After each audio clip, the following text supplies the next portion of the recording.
Hey everyone, how's it going? Welcome to Know Your Gear QA podcast number 251. It's Friday. We've made it another week. We're ready to talk guitars and start our weekend. If you're new and you're hanging out for the first time today, I welcome you. If you're watching the rebroadcast, I also welcome you. And if you're watching the rebroadcast, I timestamp all the subjects. You can go right to it. If you're trying to get a question or subject to me, you can put a question mark at the beginning of what your question or subject, so I can see it. You also members have a little icon that lets me see them, and then of course there's super chats. All of those things will kind of get my attention when I'm looking for what I think will be interesting topics to talk about. But of course, as always, one of the fastest and easiest ways to get my attention is be early or first. I like to reward the people that come ahead of time and hang out and put a question in. I appreciate that. And the first one today that I saw was, I might have this one out of order. I was copy pasting them on here, and now I just realized they might not be in the order they came in, but they were all early. And 3J Music said, "Hey Phil, what are your thoughts on paying big bucks for vintage pedals when reissues are out there? Tube Screamers, for example. I played a TS9 from the 80s, and now the difference is minimal." Yes, I have a TS9 from 1984, and the difference is minimal. I agree. I have that same pedal. It will eventually be sold, as I've said as many times. I have owned a Klon, the real Klon. I had the real deal. I've owned a King of Tone. I had a original Zen Drive. All those pedals, when they came out, they were expensive at the time. My Klon, I paid $350 for. My King of Tone, I think I paid $250. I'm doing off memory. I don't remember it being over $300. My Zen Drive, new, I think was $199. And I will tell you absolutely. Look, can you wait and wait and wait, hold on to these things? Sure. And should you? Maybe, because like I said, they have value and they go up over time. I think the Klons are like $5,000 now. You can sell them now. But here's the point. At some point, I have done that to almost every one of those style of pedals, and there's more, many more. My Timmy pedal, same thing. Once they start doubling up, once these pedals double up, I switched to the clone. And actually, to be honest, obviously it's honest, but to be actually accurate, that's better. To be accurate, a lot of times when I had the original, it was just to kind of quash my curiosity of like, is it really as good as the real thing? And I already had the clone. You know what I mean? And in fact, almost every expensive pedal I've ever bought, I had the clone first. I think that's kind of the order. Usually you don't own a Fender custom shop Strat first. It's a stepping process, Squire to Fender to, made in Mexico, America, right? Deluxe, there's some kind of stepping stone for most players. So I've stepped up to those boutique pedals, and look, there is something very magical about vintage gear, about vintage pedals, sometimes in the way that it sounds, sometimes it's just the vibe, but mostly it's this historic kind of feeling of like, this was the original, or this was used on an album, or there's this magic feeling that they give you. The reality, though, is that I step on them. So I'm like, well, I'm not stepping on a $5,000 thing. And so that's, for me, it's that way. The Tube Screamer TS9 that I have, the 84, I bought it exactly for that reason. I bought it because I actually didn't buy it. I had some stuff to trade when I was in that store that day. That was pretty much the only thing that looked, like appetizing. I don't know if you guys ever been in that situation where sometimes you're like, I'm just done with this pile of stuff or these things that I've accumulated that I wanted, and now it's time to get rid of them. I'm going to take them down to a store and I trade, and you're looking for something in the store and you go, oh, I can trade out into that. And my main logic, I think if I recall, because it wasn't that far ago, maybe it was a year or two ago, my main logic at the time was, wow, I'd rather ship this one vintage style Tube Screamer on Reverb than the pile of stuff I traded for it. So a lot of times I'll do that. In fact, I just did that recently in the last couple months. I think it was early January. I traded a bunch of stuff that would be a pain in the ass to ship on Reverb for one really nice guitar. And even somebody asked me recently, as last week, like, what'd you think of that guitar? And I'm like, I didn't buy it. I bought it because it's a nice guitar, don't get me wrong, but I didn't buy it because I wanted it. It wasn't a dream guitar. It's just the rule for trading is usually you trade up. That's usually the logic. You trade a bunch of small things for a bigger thing and go up in value or up in quality, or in my case, something that makes it easier to sell or trade off again in an easier way. So that's my feeling. So to answer your question, I really don't care about these vintage pedals and stuff. I totally like the reissues. I have and now it sucks. Think of this. I had the Zen Drive, the Hermedia one, sold it off for more than double what I paid for it. Bought a Hermedia Love pedal, which is like the reissue of that. I actually, before I shipped off the other one, I A-B'd them. Maybe the original Hermedia sounded a little warmer. You know what I mean? Maybe. You know what I mean? Would you notice it if you weren't A-B'ing? I don't know. And then, and now that pedal's going up in value, so maybe I'll switch it to something else. In fact, to be honest, I think the OD11 I have by Lev pedal is kind of like a Zen Drive type pedal. It might be a Timmy, I'm not sure. But I absolutely love that pedal. You can pick up those pedals for $110 any day of the week. Absolutely love that pedal. So that's kind of the thing. So, with pedals, you know what I mean? Very rarely do I have a pedal that I'm so ingrained in that's so unique. That's really the trick. Do you have a pedal that's unique? Not expensive, not vintage. Is it just so unique no one clones it? But my experience is once something's good, people copy it. And in this day and age,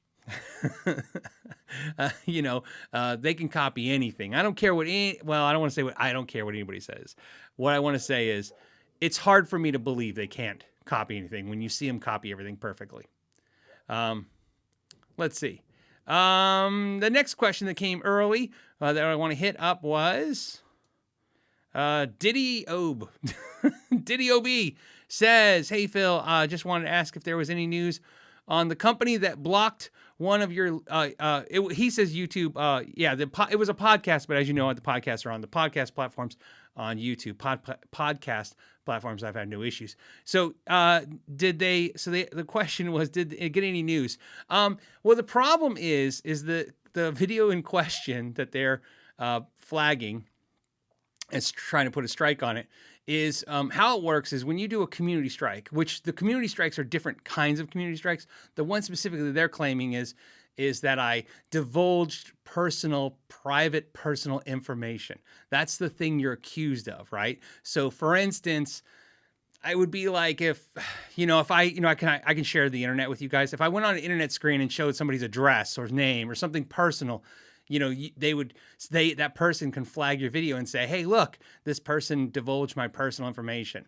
In this particular case, the person or the company in question, it's a 2-hour podcast, flagged the entire podcast. Actually, I think it's like an hour and 47 minutes. So they flagged an entire hour and 47 minutes. So usually when you make the complaint, you say at the 7-minute mark, this is where the person said or showed something that is personal or private of mine.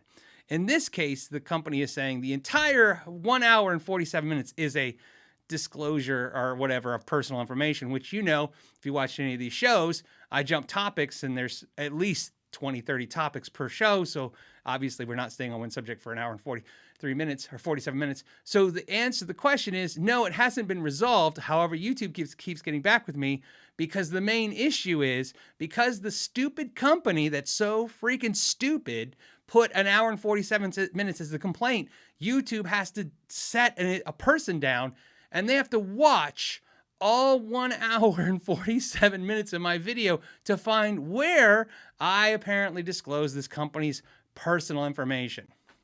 Now, if you want to know what video it is, so in case you guys want to review it for YouTube and send me suggestions, it's the Zagger guitar video, which is, as you know, is not a Zagger guitar video. It's a podcast, and one of the things I was asked was, what do I think about the Zagger guitars? That's the title of the video, so that's what's happening. Now, on the positive note, to make you guys kind of hopefully enjoy this, nothing's happening. They don't flag my video. They don't demonetize it. They're not doing anything to me. They just tell me I'm, they want me to point out where they think I think it is.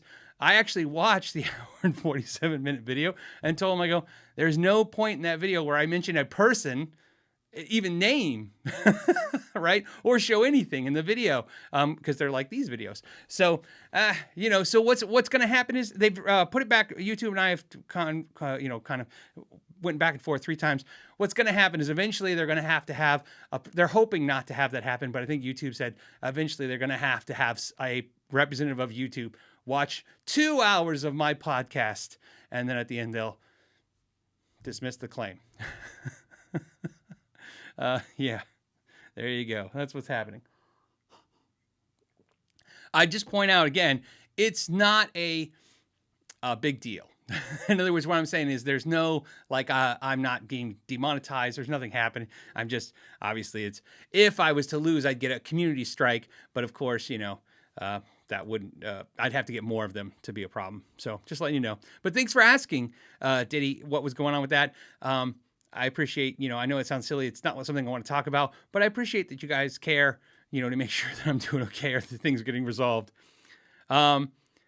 The next question comes from James, who says, why don't I have a video on the Kramer Beretta special?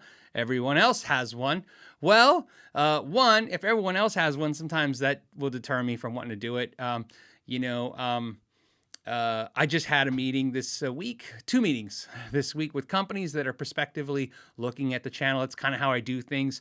I've changed things over the years, and one of the things I do now is when a company approaches me, instead of just like, yeah, send it out, I kind of say, hey, you know, let's get on a call and talk and see, you know what I mean, how we fit. Yeah, you know what I mean? Because at this point, as you guys learned with a lot of videos, if it's just about getting a guitar on the channel, I can just buy the guitar and we can just put it on the channel if you guys are interested. So it's more about, you know, learning, like, you know, is this company a good fit for the channel for getting more products on the video? I'm not looking for a one-time product. I'm looking for, if this is products we're interested in, let's go with it. Let's keep it on the channel 2 or 3 times a year, maybe 1 or twice a year.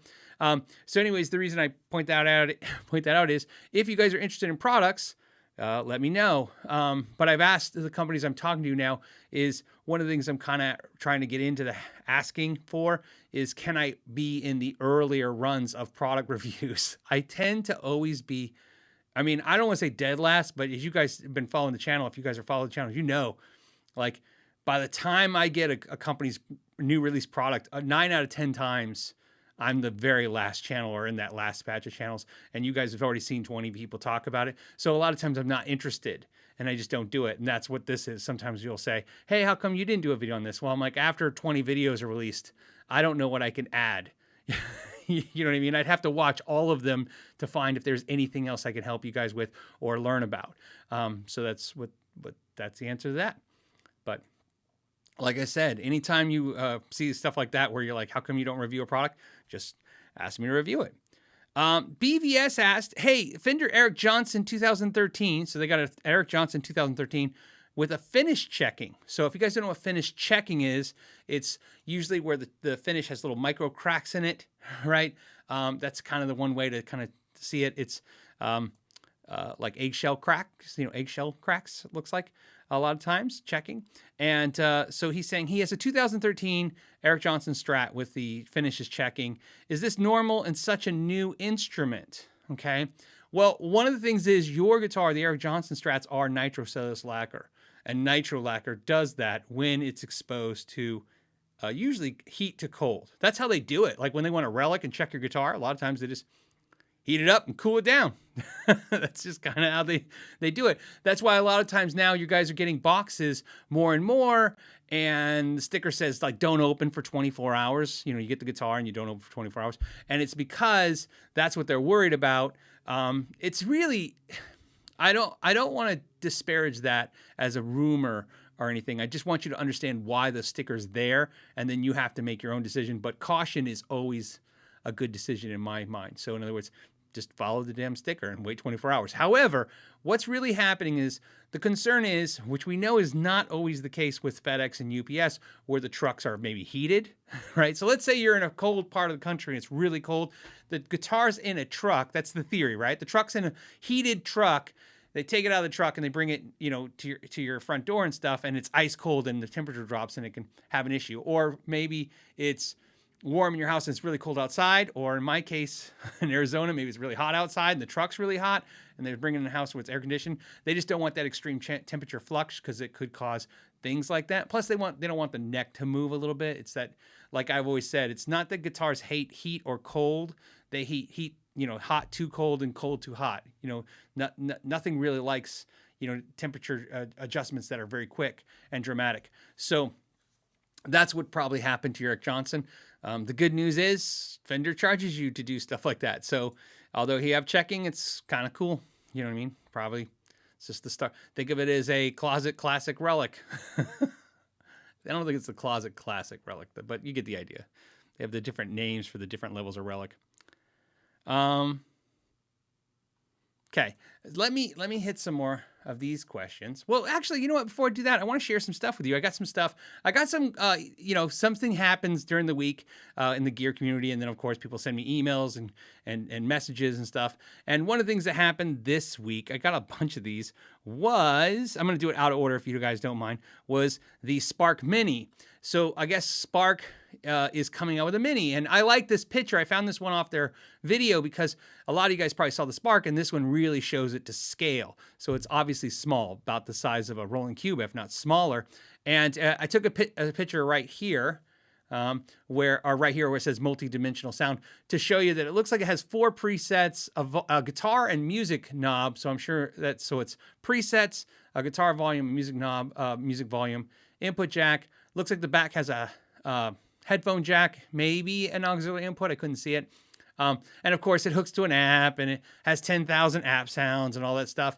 But I saw that basically they, on their website, you can be notified if you want to pre-order it. There's 42,343 people have signed up to be notified, not to buy it. And then it says, but this is the important part I wanted to show you at the bottom of the screen. Look, it says available for pre-order in March. So I don't know when it comes out. Obviously, Spark had a bad run last time with getting stuff timely out. So, I would consider that. But interesting idea. It seems like a smart move, right? The Spark is like the Katana. It's a hit. People love it. They've sold over 100,000 of them.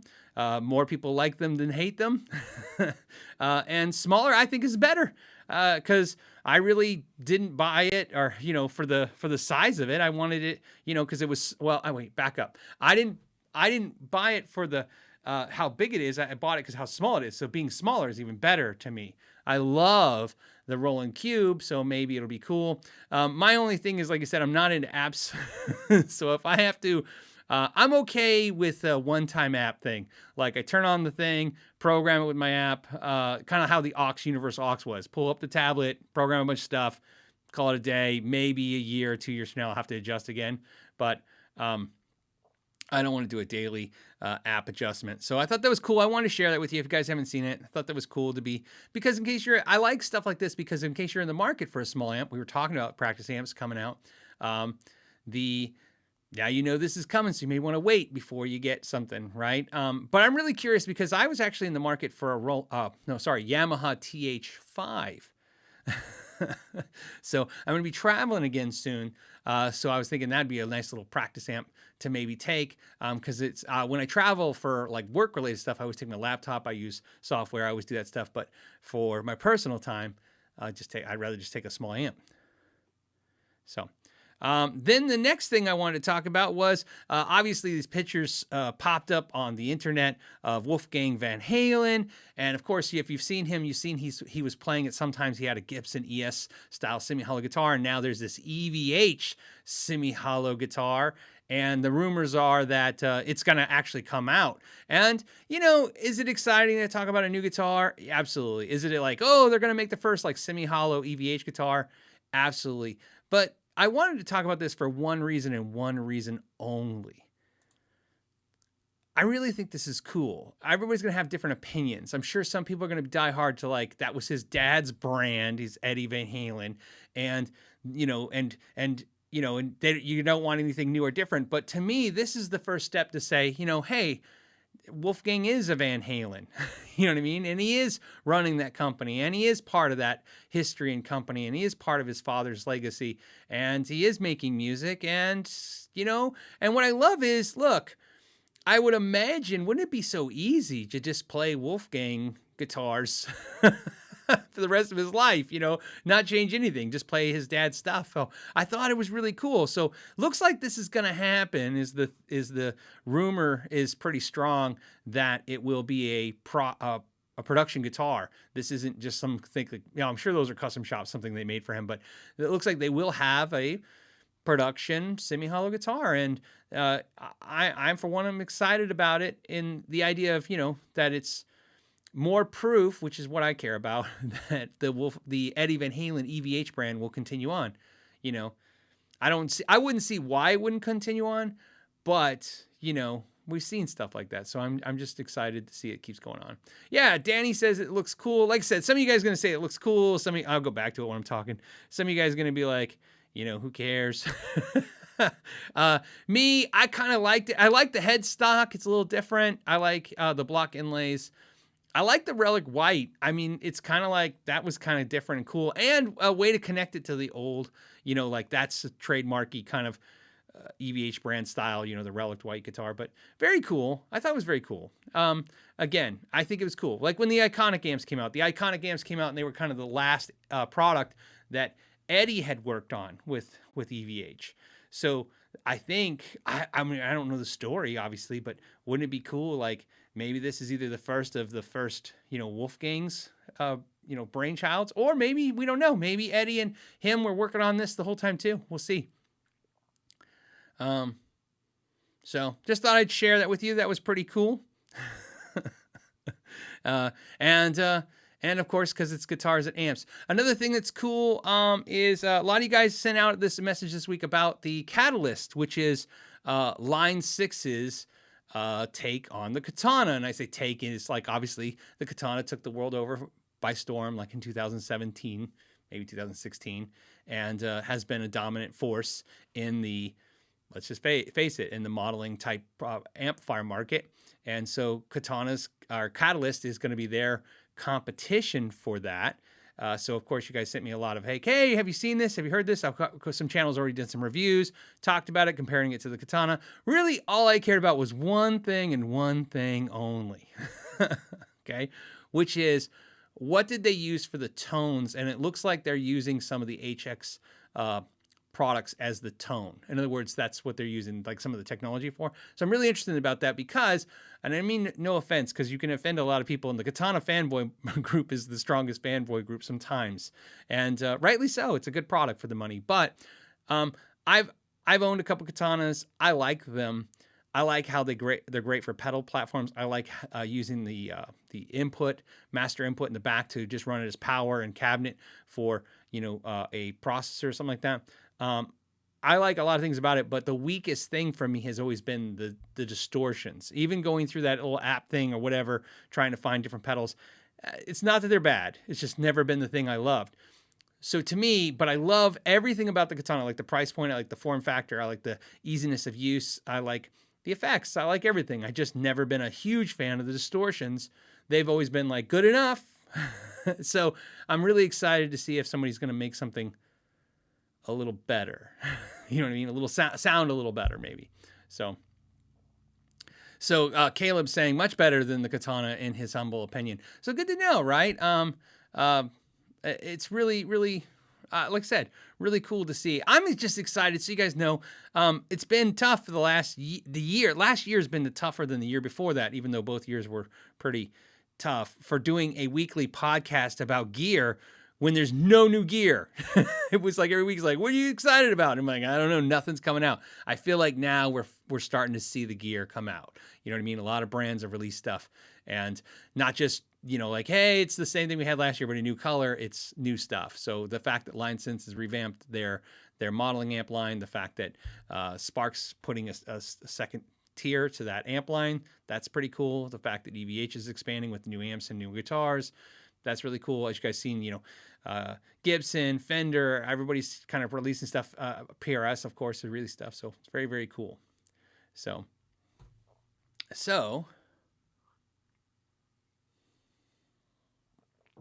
Disco said, I could never get good high gain tone with the Katana. That's why I got my PV Invective, I think is right, 20 watt, and it's amazing. Right. Again, it's not, like I said, I agree with him. So, I agree, but it's not that I disliked it. It just didn't, like I said, it didn't do anything for me. So I ran a pedal through my Katana all the time, but it would be nice to not have to run the pedal through it. So, yeah, pedal, I'm going to say pedal LY. Pedalai? Pedalai? It sounds weird if I say it that way. Said, existing products are coming back in stock too. Yes, definitely we're stocking back up. There's definitely still the supply chain issues. There's still the stuff. It could be, and I say it could be, I actually believe this. It's not just that supply chains are slowly catching up, because when you talk to companies, and even what I have to deal with pickups, the supply chains are not getting much better. It's just not, it doesn't feel like it, at least. You get little, I want to say false sense of security on these. Like you get like, okay, stuff's coming, and then it goes right back. So I feel like stuff's stocking up, and I don't think it's necessarily because of the supply chains are getting improved so much. It's a part of it. I think it's the inflation. I think that a lot of us buying gear, trying out new guitars and pedals and amps, just the prices, it's shocking. It's a shocking price tag. I know. I feel the same way. I go out and look, and I feel it on both fronts. On my personal side of my life, I feel that when I go look online, it's something that I think I want to get, and I see the price tag, and when you see a price tag that's $200 more than you thought it was, that's a shell shock of a price thing to absorb, and then to do essentially which is what we're in the business of, is impulse purchasing, right? Because it's not like you're like, oh, I need bread, and electricity. These are guitars. Excuse me. I laugh so hard I cough. Okay, so you know what I mean? It's kind of an impulse thing. You kind of do it, because you're excited. And when you see an extra $200 on the price tag, or sometimes, crazier, depending on what you're looking at, you just go, I think I'll wait. And then that's what causes so I think that's what it is. It's just a lot of prices. And, not to get too, I don't want to say political. It's not a political thing. I just don't like to some of you guys get too fired up. So I try to keep you guys, so we can have a calm conversation. But I feel for how upset you get. Of course, a little bit of this is inflation, and a little bit of this is the bullshit that they're just adding to it. Again, I've sold enough gear. I've bought enough gear. I've been in this long enough to know. I think most of you guys have had a lot of experience. You don't even have to. You don't even have to be in this industry. You just be a human being that pays attention to things.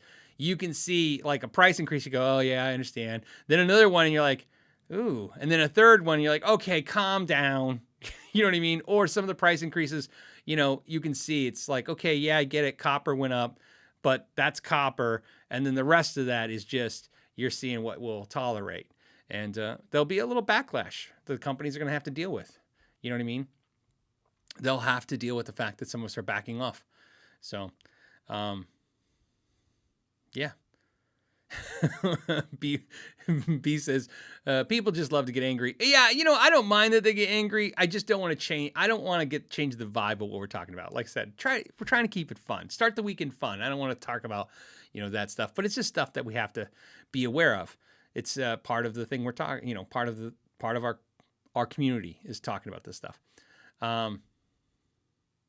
Let's hit a question then, our subject, whatever one I got. This comes from Christopher. Christopher Standard Time says, "How you feel? I got a chance to add a Mesa Boogie Nomad 55-watt combo, but opinion seems super divisive." So whether they like it or hate it, very divisive. What a shocker. You didn't go to the gear page by any means. Are there amps worth the investment? Hope you're well. Well, look, that amp is, there's going to be divisiveness in amps, all amps. Let's just talk about amps, no guitars, no pedals. Companies always get known for knocking something out of the park. Like, so for Mesa Boogie, you're definitely going to have the Mark series. You're going to have the Rectifier series. Those are like the, that's the Fender, Twin, right? So we're talking about the Fender Twin, the Fender Bassman, right? Some companies have like 5 or 6 killer amps that are known for, that company. And then they do the other stuff. And the Nomad is one of those amps. It's just not one of the iconic type Mesa Boogies that people think about. But me personally, I like Mesa Boogie. It's usually the downfall of Mesa Boogie when it comes to this, like you said, the divisiveness. First of all, let's just break it easy into the sound quality. Some people go, I don't like Mesa Boogies, which is a sound. They go, I don't like the sound of Mesa Boogies. Very, very understandable. However, not all Mesa Boogies sound the same. So You know what I mean? I don't think the Lone Star and the Mark V sound the same to me. So what, if you said I don't like Mesa Boogies, sure, they have a tonality to them, but those amps are kind of different. You could definitely be happy with one or the other. I owned a lot of Mesa Boogies. I still currently own my Mark V Mini. I still love that amp. I swear by it. Beat it up. And the only thing I've had to do is I've just recently had to do this. I've had that amp for a long time, years, 4 years minimum. Whenever it came out, I got it the day it came out. And I had to, about a month or two ago, I had to take the entire thing apart and clean it because it was just getting so bad. Scratchy, scratchy sliders, scratchy knobs. Just, I live in the desert. It's dusty, and the thing was getting dirty, and that was just maintenance. But back to your thing is, look, Mesa makes a quality amplifier. The thing I would tell you is just pay attention to your pricing. That's the thing. I don't know if you're looking at the 112 or 212. If you're looking at the 112, they're probably worth about $700. People push them up to $1,000. You know what I mean? The other thing that concerns me is like you're kind of the way you're talking is maybe you haven't tried one yet. So you're like, maybe you got a deal on one or you got an opportunity for one, like you said, and you haven't tried one. So you're trying to get people's opinions. I find that obviously asking people's opinions is very valuable. But in a world, I like to call it you buy before you try, or we used to, like I said, I keep saying this all the time on the channel. We used to try things and then buy things, and now we buy things to try them. In a world of buy before you try, if you're not buying used or new and getting some kind of outstanding return policy and service from a dealer, the thing on used is, which mostly I buy used, most of you guys buy used, I'm sure a lot of you guys, when I buy used, you buy right. Like if I know what I want, then I just buy the best one I can, right? But when I don't know if I want it and I'm buying used, I try to buy the best deal I can. And it's not for any other reason than I just want to be able to get out of it for as least amount of pain as possible. Ignore Me says the 212 55 Nomad is about $850. So that makes sense, right? So $850. So I use that as a gauge for this decision. Like if you're buying it at a good deal, I like the quality Mesa Boogie. You know what I mean? It's great. You can put good pedals in front of it. You can use the amp. It's going to be heavy. I don't know if that matters, but just something to think about.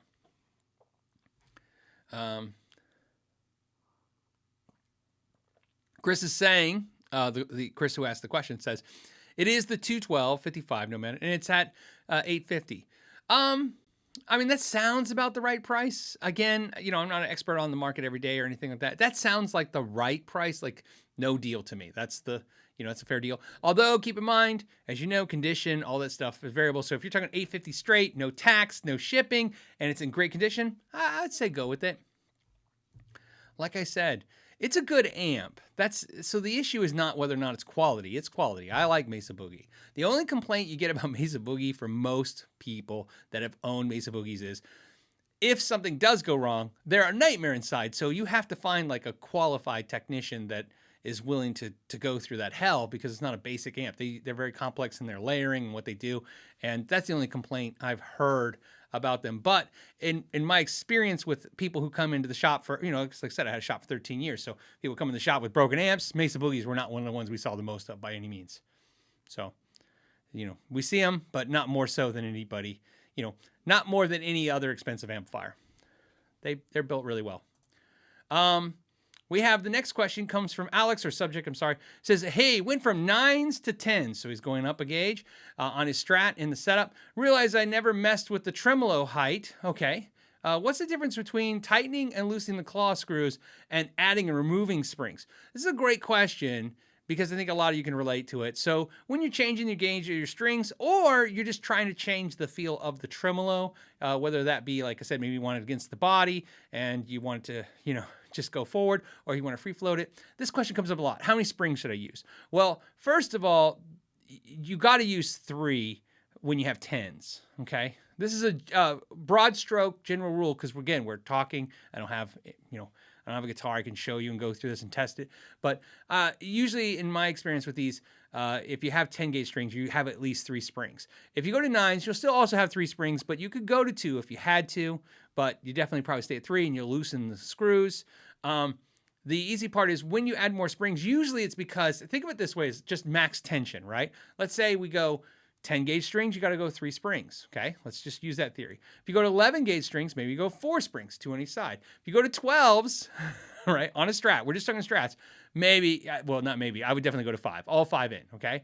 But the real thing is you don't have to do it that way. You could do it like if you had 10s, you have 3 springs, and you kind of tighten the screws, kind of stretch the strings for all that tension. Springs, I'm sorry, not strings. So tighten the screws, get that springs like, pulling hard on that, more tension.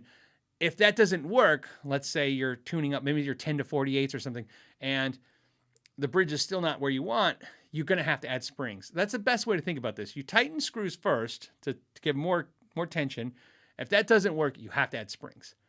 That's kind of the easy way to do it. In your situation, like I said, I'm going to bet there was probably 3 springs in that Strat when you did 9s. I wouldn't add any springs for 10s. You just tighten down the screws, call it a day. It's a very standard thing that's happening every day.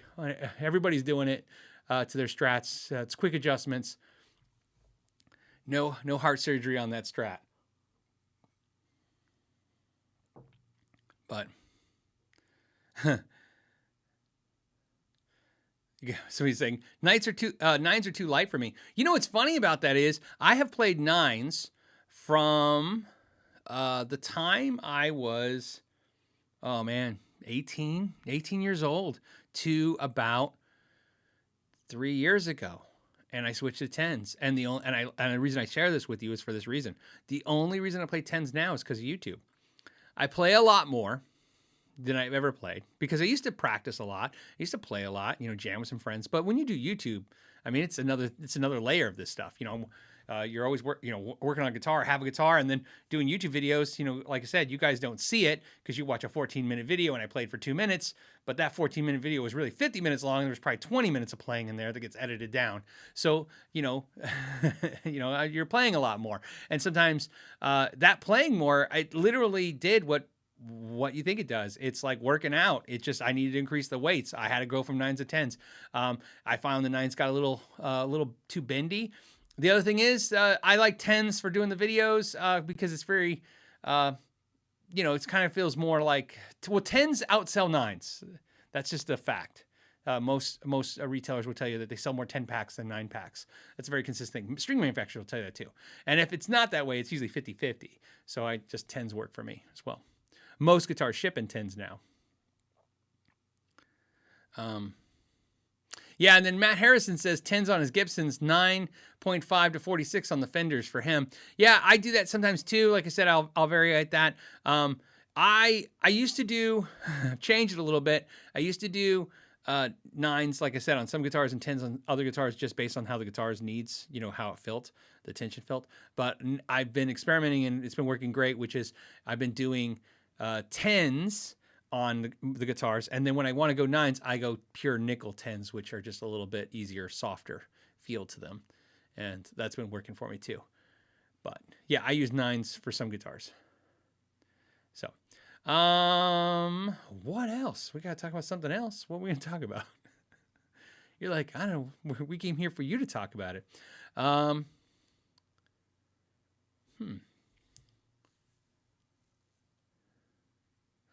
This is a great question. Says, what do you think Fender makes better, amps or guitars?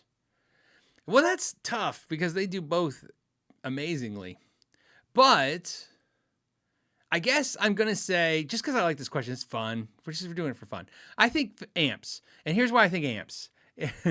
Because if you had me go, I can only have, a Fender guitar, a Fender amp. For me, it would be a lot easier for me to say Fender amp because then I can pick another guitar from another brand, where it'd be harder for me to pick another amp, from another brand. That makes sense. And because here's why. I have, a few amps, and I've collected over the years. And as you guys know, I like Fender amps. But the one thing I will tell you about the amps that I have and I use and I've been using for years now is my Fender amps that I love dearly, my 65 Deluxe, my Princeton, my Bass 59, whatever, these amps that I love, they're not cheap. they're expensive on the Fender line, right? As you know, let's use the Princeton as a perfect example. It's not an inexpensive Fender amp by any means, but it is far less expensive than all the boutique style amps. And so that's kind of what I'm getting at. Is like my Fender amps I love them just as much as any other amp, and some of the other amps are more than the Fender amps. I feel like you have to spend more with another company to get as good as Fender sometimes in that line. You know what I mean? I know some of you are going to be like, I have a Bajera and it's great. Yes, but I would line that Bajera up with more of a mid-priced Fender amp. I wouldn't put against Fender's best, so to speak. But again, that's just my feedback. Susan says the Fireball. Susan's talking about the Engel Fireball. I absolutely love my Fireball. Absolutely. Still, just in case. I like when this stuff comes up, just because I know, I did a video maybe a couple years ago, and you're like, do you still like it? You still have it? As I always say, if you still have it, that's the real review. I still have it. I love it. Hold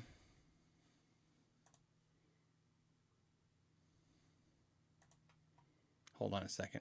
Please bear with me as I get through this. Okay, we have Jay. Jay wants to know, or he wants us to know, he's in love with the Les Paul Standard at his local music store.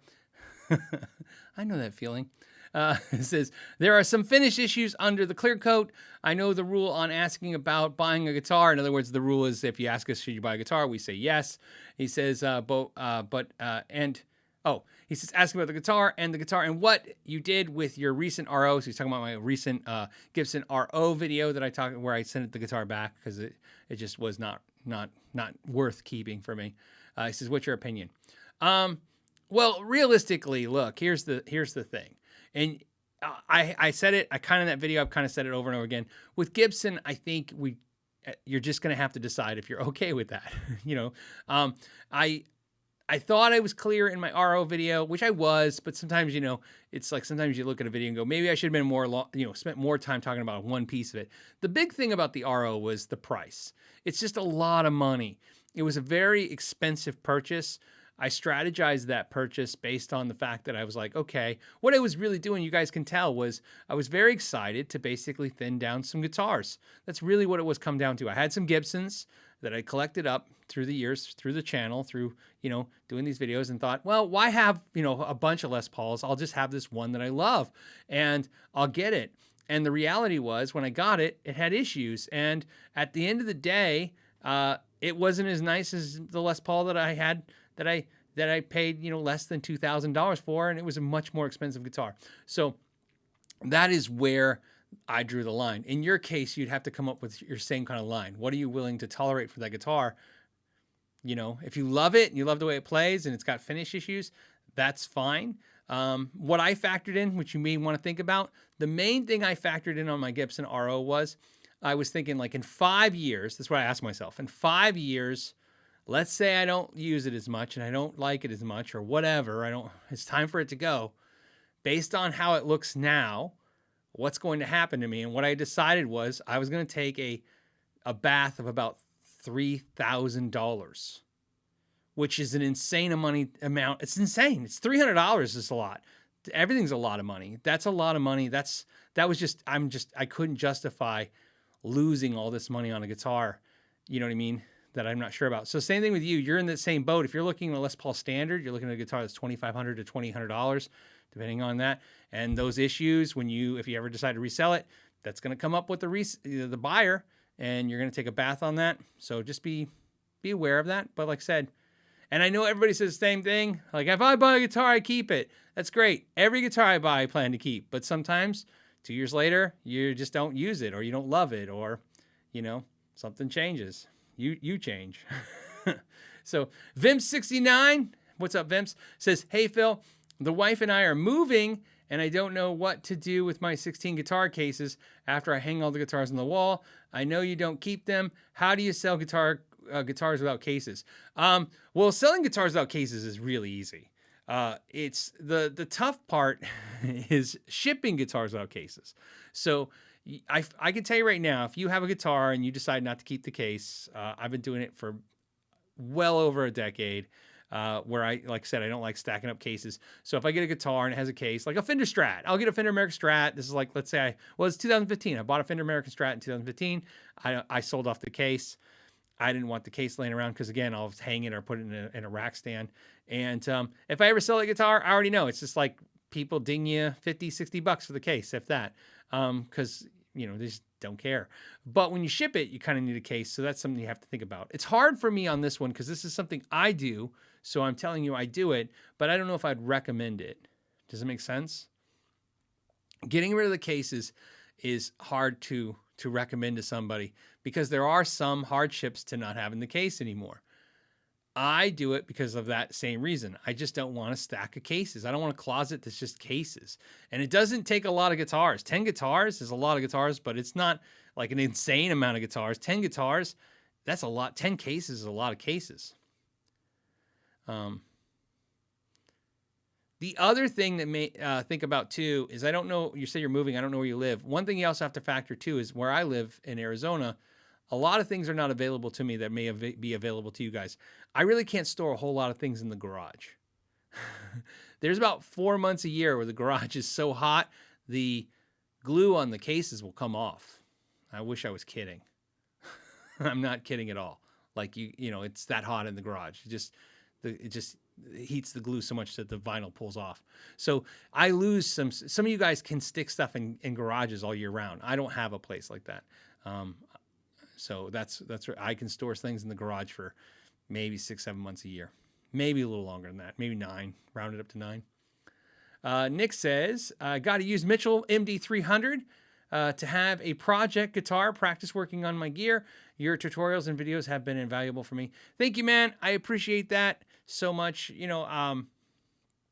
I had dinner last night. Well, I don't know if it was drinks and appetizers with one of the patrons that happened to be in town. Like you guys know, if you're, especially the patrons, you know what I mean? Because they support the podcast. Sometimes when they're in town, I tell them to message me. And if I can meet with, I think I'm doing about 60-70% of the time. You know what I mean? It's not very often, 2-3 people a year, but when you come to town, I meet up with you. Ben was last night. He was in town. Unfortunately, his wife was ill. So I actually brought my wife, but his wife got ill. So she wasn't there. But, and we talked about repair videos and stuff. And I always appreciate that, man. Thank you. That's the whole point. When I do any kind of repair videos, or when I do any kind of videos, in my head, I'm like, I hope this helps somebody save some money. You know what I mean? That's as simple as it is. That's all I think about when I do any of this stuff, when I'm reviewing anything. How can I save somebody some money? Because I think a lot of people, I don't care how much disposable income you have or don't have, everybody needs to save some money. It's just, like I said, we don't need any of this stuff. That's one of my favorite saying is, how many guitars you need? None. You don't need one. I want one. Don't need one. So everything is just a splurge after that point. Oh, okay, cool. Pedal Lee. Because it's LY. So Pedal Lee said, Pedal Lee gave me the phonetics. We say the name as Pedal Lee. Thank you. That's cool. I appreciate that. I love it when if you guys have a name that's a little tricky, if you put the phonetics, I appreciate it so much.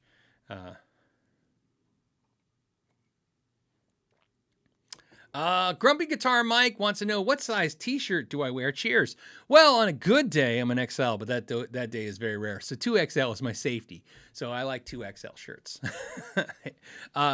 Grumpy Mike Guitar. Grumpy Mike Guitar, if you send me a shirt, we'll send you a shirt back. Please, here's the thing, and I'm going to be very clear about this because I do make mistakes over the years where I say things like this, and then, some of you may have sent me something and not gotten something back. Please do me a favor. I wish I had a way to do this formally and give you a checklist, but just pay attention to what I'm saying. If somebody wants to send me a shirt for me to wear, okay, 2XL is the perfect size shirt for me, like I said. Please put a piece of paper in with the shirt. So if you're sending it through Teespring or something like that, maybe email me and stuff, but you're taking a chance with email. But if you can do me a favor and put a piece of paper in the shirt with your name, address, and your shirt size, I hand that right to my wife. And let me tell you, if she gets that piece of paper, you're getting a shirt. if my same with the email. If you email me and I don't screw up and I don't, sometimes I read the email and then I put it aside and I go, I'll take care of that. But a lot of times I'm smart and I'll forward it on to her. If my wife gets that information, she doesn't even ask me what it's for. She just, as soon as she gets that information, there's a shirt going out, and it's usually a special shirt. So just to let you know, I like shirt trading. It's my favorite thing to do. So because I don't always want to wear my Know Your Gear shirts. If you notice, my wife didn't even notice. If you guys notice, in the last 10 videos I made, I think I'm only wearing one Know Your Gear shirt. I'm wearing different every other shirt videos I'm wearing. A lot of your guys' shirts you send me, I'm gonna start doing that. Know Your Gear shirts probably gonna fade out from me. Besides the podcast, I probably won't wear them. So on a podcast, it's easy because it's a clean shirt on Friday, and it's just okay, we're gonna wear a clean shirt.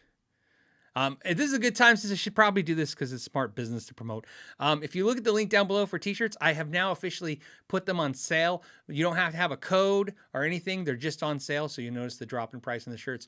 The main reason I put the discount on the shirts is because the shirts are going to be changing soon. And we're also going to not have them available all the time. We're going to do more runs of shirts. So just let you know. There you go. All right, there's my hawking my stuff for a minute. We have the Juggernaut.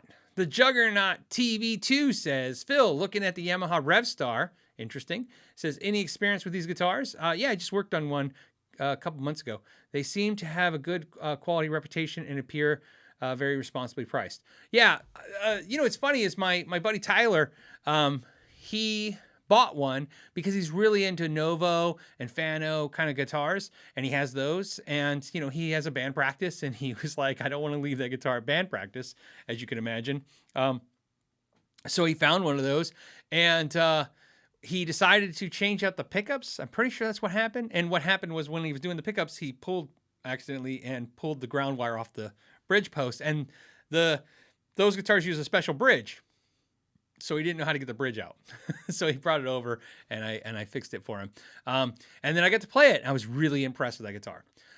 Yes, that's a guitar that definitely.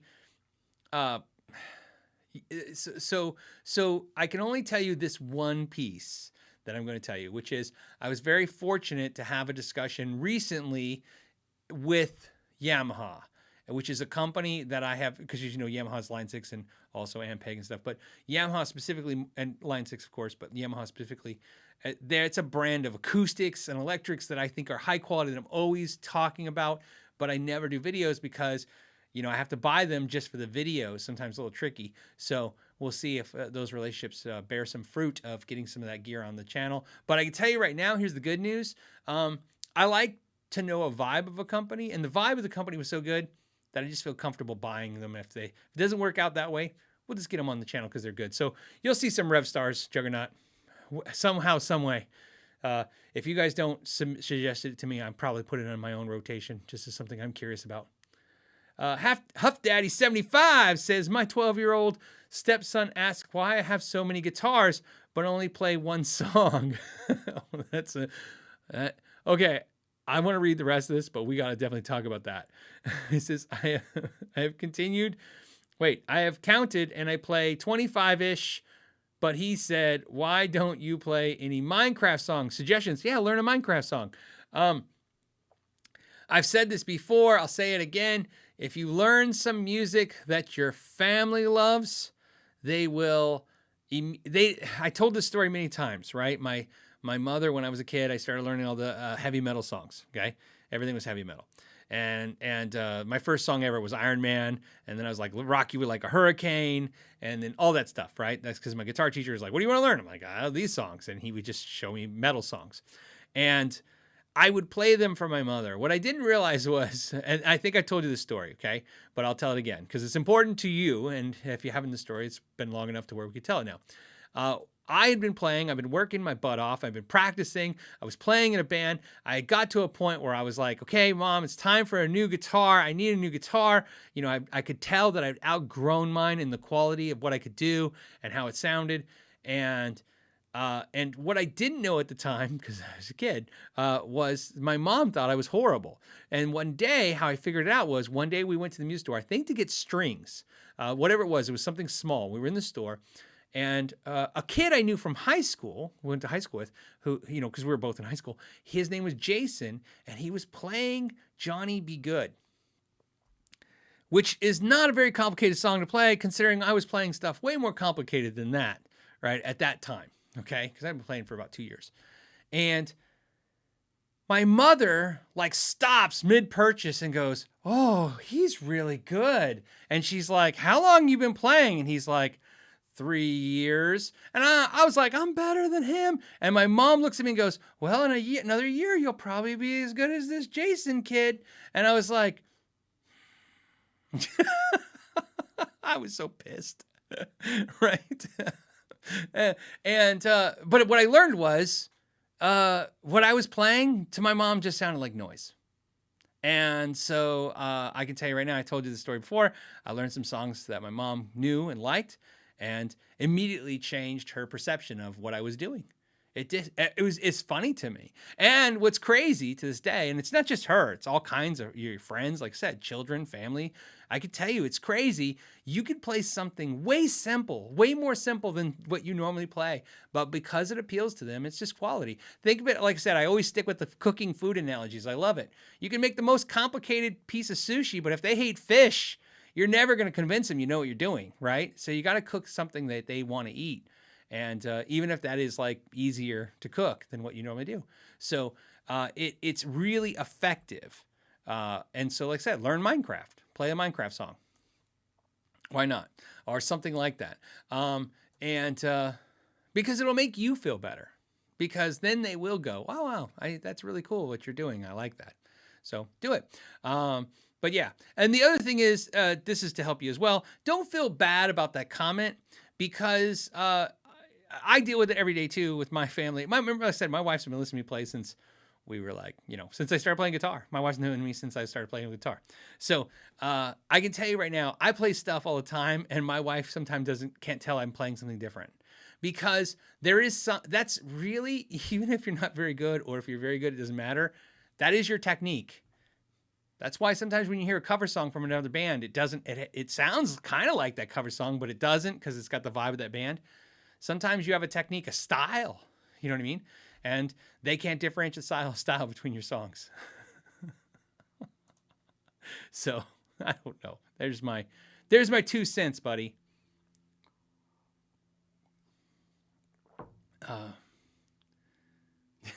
Brian says, "Why can't you be more like Jason, Phil?" I know, right? It's funny. I'm not kidding when I said I was so upset, because it was so deflating. It was emotionally just deflating. It was just how could my mom say such a thing? And why? You know what I mean? And of course, the realization, that's the internal, right? The realization that there's no new guitar coming because she thinks I suck, right? So, actually, there's a funnier story to tell you. If I'm going to tell you that story about Jason, here's a funnier story about Jason. I had this Aria Pro guitar that I finally got, and I loved it, and I played it all the time. And it was like a Super Strat style, right? Reverse headstock Aria Pro. It's it was like their take on a fake Jackson. And so I got that. And then, I used to walk 2 miles in the snow, even though I was in Tucson, every day to school. No, seriously, I had to walk. It was a pretty good distance. In today's day and age, they would never let kids walk as far as I walked. You'd have to be on the bus. But back then, you could take the bus or not. So we just walked. So I don't want to make it sound horrible. Maybe it was 1.5 miles. Maybe it was 2 miles. I don't know. It took 30 minutes. You walked home for 35-ish minutes from school. Maybe 40, right? Depending on how slow you walked. So one day, this is why the story is funny, because some of you were late and some of you are going to be cursing my name. One day, this kid Jason was like, "I really like he goes, 'Can I play your Aria Pro?" We're in front of the school and he's playing, right? And we're freshmen in high school, and he's like, doing his thing. And that's my sound effect of that. And the sound effect of the kid that can play better than me. And he goes, "Hey, you want to trade guitars?" And I go, "What do you got?" And he goes, he opens up, and it was a Gibson. I think it was like a Silverburst. It might have been just a walnut, like 70s one. But either way, colored. It was a Gibson. It was a real Gibson Les Paul with the chainsaw case. Remember the chainsaw case? I opened it up and I picked it up and it played pretty good. And I go, I don't know. And he goes, well, I'll tell you what. Why don't you take mine home and I'll take yours home today. And tomorrow, if you want to trade, we'll trade. And it just so happened, it wasn't summertime because obviously we're in school. It was that time of year in the Arizona where it's not crazy hot. But keep in mind, not crazy hot means it was like 100, 101. So I walked home from school in 101 with that chainsaw case and I got home. And the next day when we got back to school, I handed it to him. I go, there's no way I'm trading because it's so damn heavy. And we traded because I had a gig bag. And so that's the time I screwed up trading a $300 Aria Pro for a real Gibson Les Paul because of the fact that it was heavy. Maybe that's why I'm psychologically messed up and need guitars not to be heavy now. You'd think, if anything, it'd make me want heavy guitars because I should have learned from that mistake. Alexander says, my wife and I were gifted a 76 Univox for our wedding. We had it refretted. It took 1 year. I went to pick it up. He said, pay what you want. What? Yeah, pay what you want.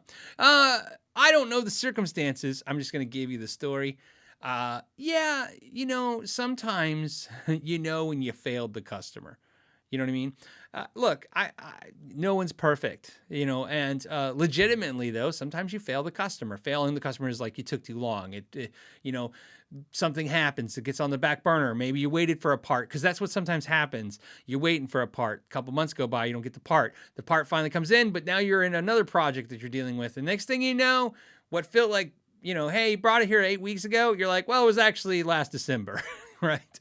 I don't think I've ever had that particular thing at the shop, but like now when I'm doing, because I don't do repair very much anymore, as you guys know. When COVID happened, I had to stop doing the repair, and then finally when it was open back up, the pickup things takes all the time making pickups. So between winding pickups and making videos, it's getting tougher and tougher to get things done, anything other than those things. So long story short, yeah. I would probably go like, it's free. Because I'm like, why charge? You know what I mean? Yeah, I did the work, but also look how long you waited. So sometimes you do that. That's it. Maybe I think he's a good guy. You know what I mean? He screwed up. That's his way of owning it. You know what I mean? Sometimes you do that.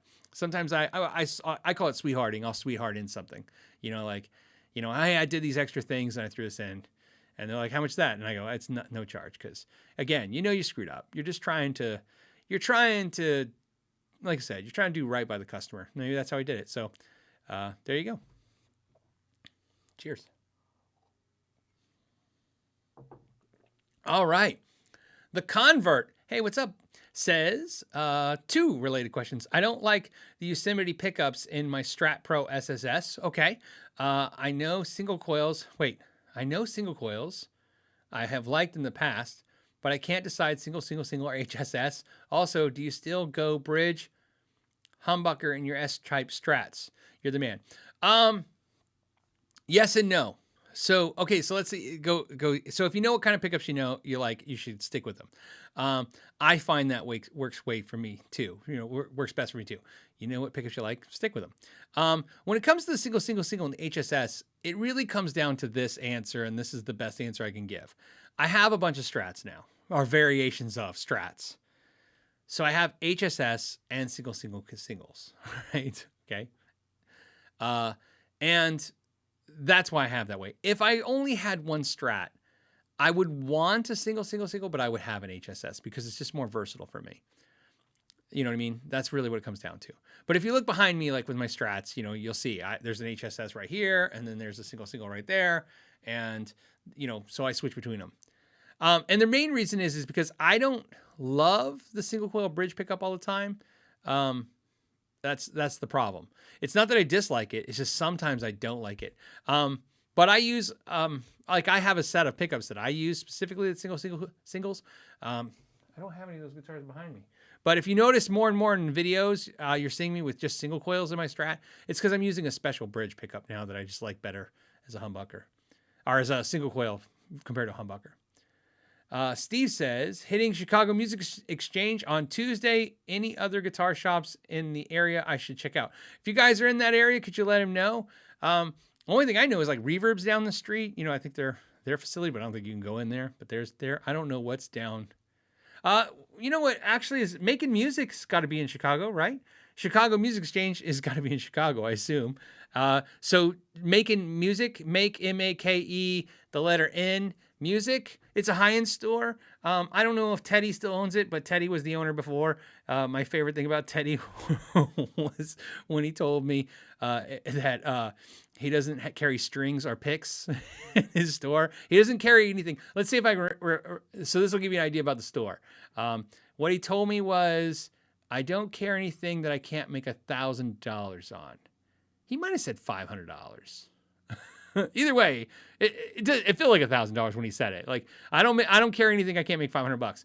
And I said, well, what about picks and strings? He goes, I don't carry those. And I go, so what happens if you break a string? He goes, well, we have a couple strings in case we need to replace the string that gets broken.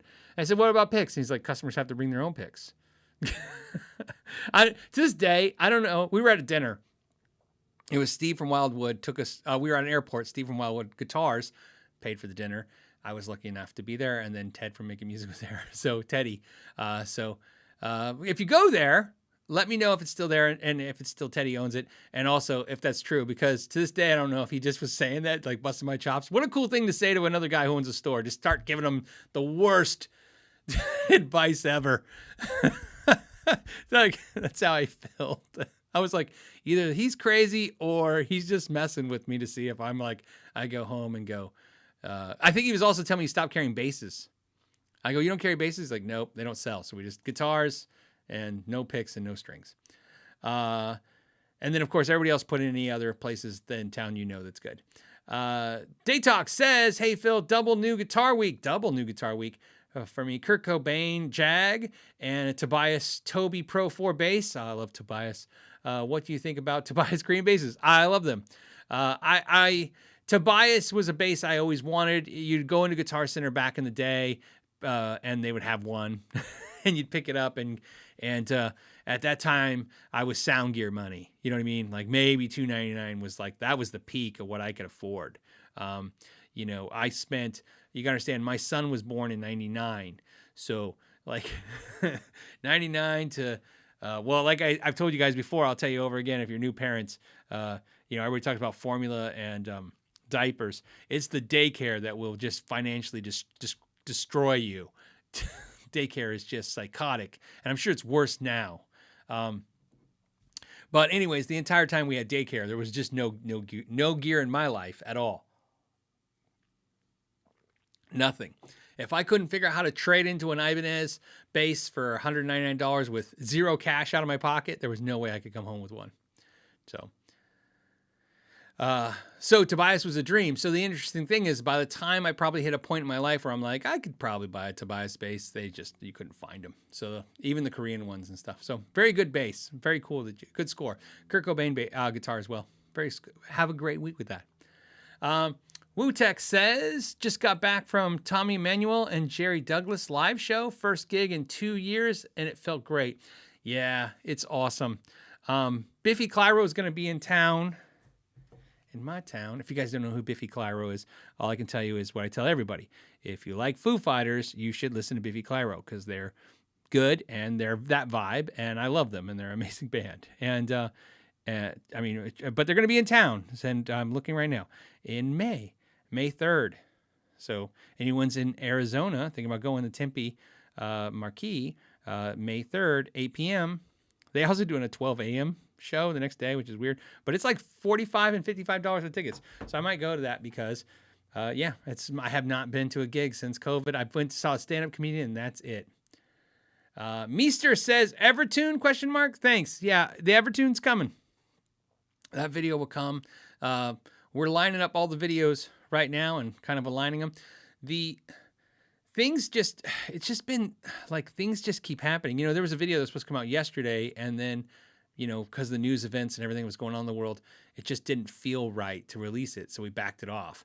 So because here's why. This is a strange thing. I know some of you guys, and just I'm being clear so you guys understand. Some of you guys are going to be like, no, sometimes you should release stuff like that because the news is bad. That's good. The problem with bad news is people watch so much of it that your video just dies on the vine. You know what I mean? You put it out, and this in particular video that was scheduled for yesterday, isn't a very big clickbaity, very, I didn't expect big numbers. I was hoping to get 5 to 10,000 views. That's like my dream shoot for this. Cause usually when a video comes out, I have a forecast of what I think it's going to do. Like this one will do 100,000 views, or this one will do 5,000 views. Like, cause they're extremely different, but you got a sense of it. So it's not about money. Cause at that level, you're just not making anything. So it's not about that. It's just, obviously you want it to do well. And, so it threw it off a day. And then of course, when I got COVID last month, that threw me off for 2 weeks. So I'm catching up right now is basically what I'm getting at. But yes, the Evertune guitar video is happening. It's just, I don't know when the timeline on that is. Johnny said just, hey, happy Friday, mates. He said mates. Johnny, he says mates. I thought he's saying mates. I always think when somebody says mates, they're in England or maybe Australia, but thank you, Johnny. I really appreciate it. Me and Johnny had a good time. That was good texting. We texted back and forth about some cool stuff. And he gave me the, now I know what you guys feel like. He made me want to buy some guitars. All right. Ben says, building the ultimate travel guitar, adding a Seymour Duncan Little 59 and a JB Jr. to a Traveler Escape EG2. I want to add splitting. Am I thinking push-pull pots, split neck pickup and with volume, split bridge with tone? That's up to you. I remember I only split my neck pickups. So, you can do it however you want, but I only split the neck pickup because I don't really use a single coil on the bridge very often. So whenever I have mini humbuckers or full-size humbuckers, I tend to only just, why do that? Why split the the bridge? So I just put one push-pull or a toggle switch, or a little throw switch. Your question is, you're thinking push-pull pots, split the neck with the volume, split the bridge with the tone. That's how exactly I would do it if I would do it. You can do that all the time. That way you don't have to pull up on one. But like I said, just for clarifications, that's how I recommend you do it. However, if I was doing it for myself personally, I wouldn't put the bridge one in, split in. Security Loft says, I saved $600 on a new Ball Family Reserve Music Man for my birthday by asking for a deal. 2 dealers said no, but the third said absolutely. Let's get back to that. Thanks for the info on how to approach dealers about deals. Now, see, this is what's great about this, man. Security Loft, first, happy birthday. Congratulations on a beautiful guitar. $600 is legit, right? That's a lot of money, man. Sure, the guitar you bought was crazy, right? It was a $3,000 guitar, but still, $600 off is a lot of money. I think listening to how you did it, you executed perfectly. I find there's nothing wrong with saying, hey, is there any deals, or is there a discount, or is there anything you can do, right? Politely just ask to see if they want your business in any way. And here's what's great. A lot of times is, it's his birthday and he wants the guitar. And like he said, he asked 3 dealers, 2 said no, and 1 took it. What happens if all 3 said no? Well, at that point, he'd probably just go, okay, the second dealer or the first dealer or third dealer was the nicest or tried the hardest, right? So this is sometimes, like I said, a lot of you guys that are watching are guitar players, not necessarily in the business, but a lot of guitar stores watch. And this is some good advice for guitar stores. Notice, I'm going to give you a piece of advice that's going to help you, since I always try, since he's saying I saved him $600 and helped him, let me tell you how I can help the dealer. You don't have to give a discount.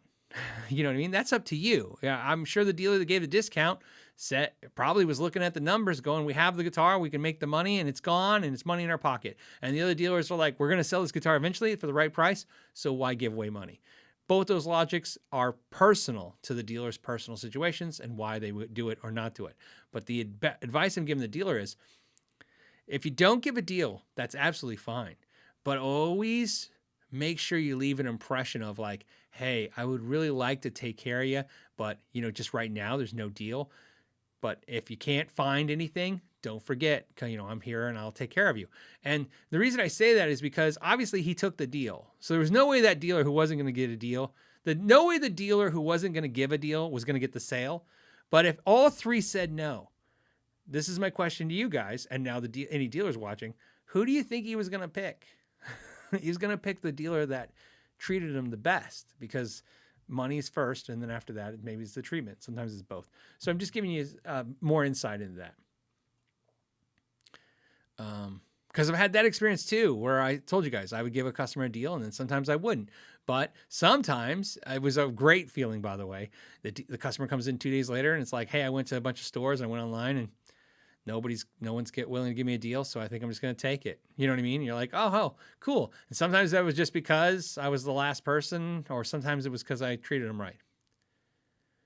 So Ben Myers wants to know, Bad Cat versus Fender bass breaker. They're different animals for sure, right? The bass breaker series, because first of all the bass breakers are different. That's the first thing you have to understand with the bass breaker series that's confusing. So like the bass breaker 45 is like more like a Fender Bassman 59 Bassman, but like the bass breaker 7's more like a Marshall kind of thing, and then the bass breaker, right, they're kind of different. But to me, they're different animals. And of course, price-wise, they're very different because, you know, a Bad Cat 15 is going to cost you almost, you know, $1,500. And I don't think any of the bass breakers are $1,500, are they? So I'm just telling you that, you know, to consider. The big thing you have to consider is this. If you don't specifically want the Bad Cat, the bass breakers are price affordable. But if the question is, can the bass breaker get you in the territory of the Bad Cat? They're just too different. They're going to sound great. So you're not going to be missing anything, but they're not going to have that tone. The Bad Cat has its own vibe, man. Like the matchless amps and stuff, it's its own thing. Okay.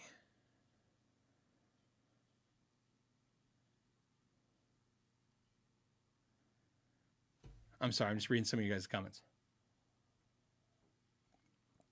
Sean said they discontinued some of the bass breakers, right? I haven't seen any, so I thought they were down just that bass breaker 30 thing, right? So is that the only one that's left? And if that's the only one that's left, that's really cool, that combo. I've never tried it. Sir Jordan wants to know, is that behind you a golden Shiji? The way it sounds so morning. Cheers from France. Well, what's behind me is this that I'm pointing at, that I can't point at because of the camera. This is a golden Shiji. Video maybe coming soon. This is not part of they didn't send it for review. This was, as you guys know, I reviewed, excuse me again. As you guys know, I reviewed 3 Shijis, 2 videos, right? And at the end of all of that, when talking to the owner of Shiji, at the end, he was like, what do you think? And I said, I love your guitars. I said, I'd really I really want a hardtail Strat. And I explained to him my logic of, I really like your guitars, but I have Strats, you know what I mean? And I have Tellys, and your guitars are great, but I think I've told you guys this before. It doesn't matter if I review a piece of gear, if I buy a piece of gear, you know, if a company sells me a piece of gear at a discount, or if they give me a piece of gear, or whatever the deal is that's going on with all these deals, the thing that's important to know is I'm not keeping a guitar anymore. I haven't done it for a year now. I won't keep a guitar unless a guitar goes. So that's it. So if you see a guitar stay and it's like staying for real, something went. And if that matters to you to know, you could always just ask me. But so I really wanted something, you know, the Shiji first. That's a hardtail Shiji. So that's the hardtail version, which is what I was very interested in. I'm absolutely loving it, by the way. So. And as you guys know, when I reviewed the Tellys that they do, the Tellys that Shiji did, I was explaining how beautiful that gold color was, and that's why I picked the gold. So.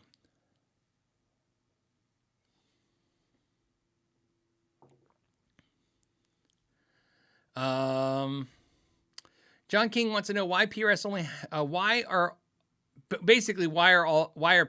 Paul Reed Smiths with maple fretboards only on the higher models? You're talking about on the cores, of course, and stuff like that. You know, it's because they're going to charge, the way they charge is pretty logical for stuff like that, where they're like, this is the standard way we do things, rosewood, mahogany neck. And then if you want ebony, that's more, because that's different than what we normally do. I don't think they look at things like what it costs. I don't think that's something that factors into Paul Reed Smith's world.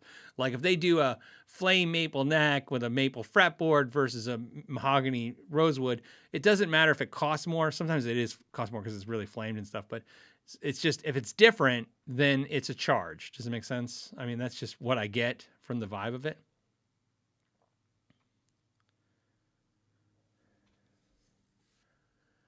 Um,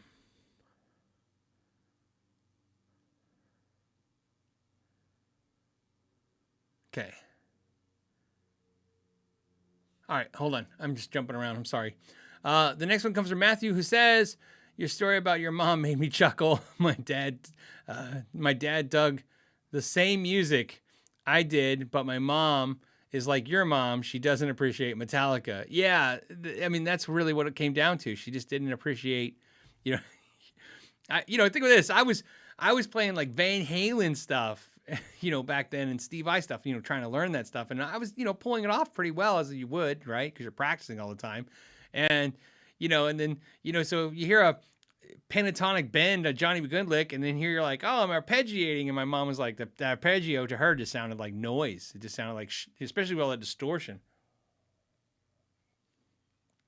So, and that's how it is. Everybody has different tastes. But like I said, I learned that you should learn to.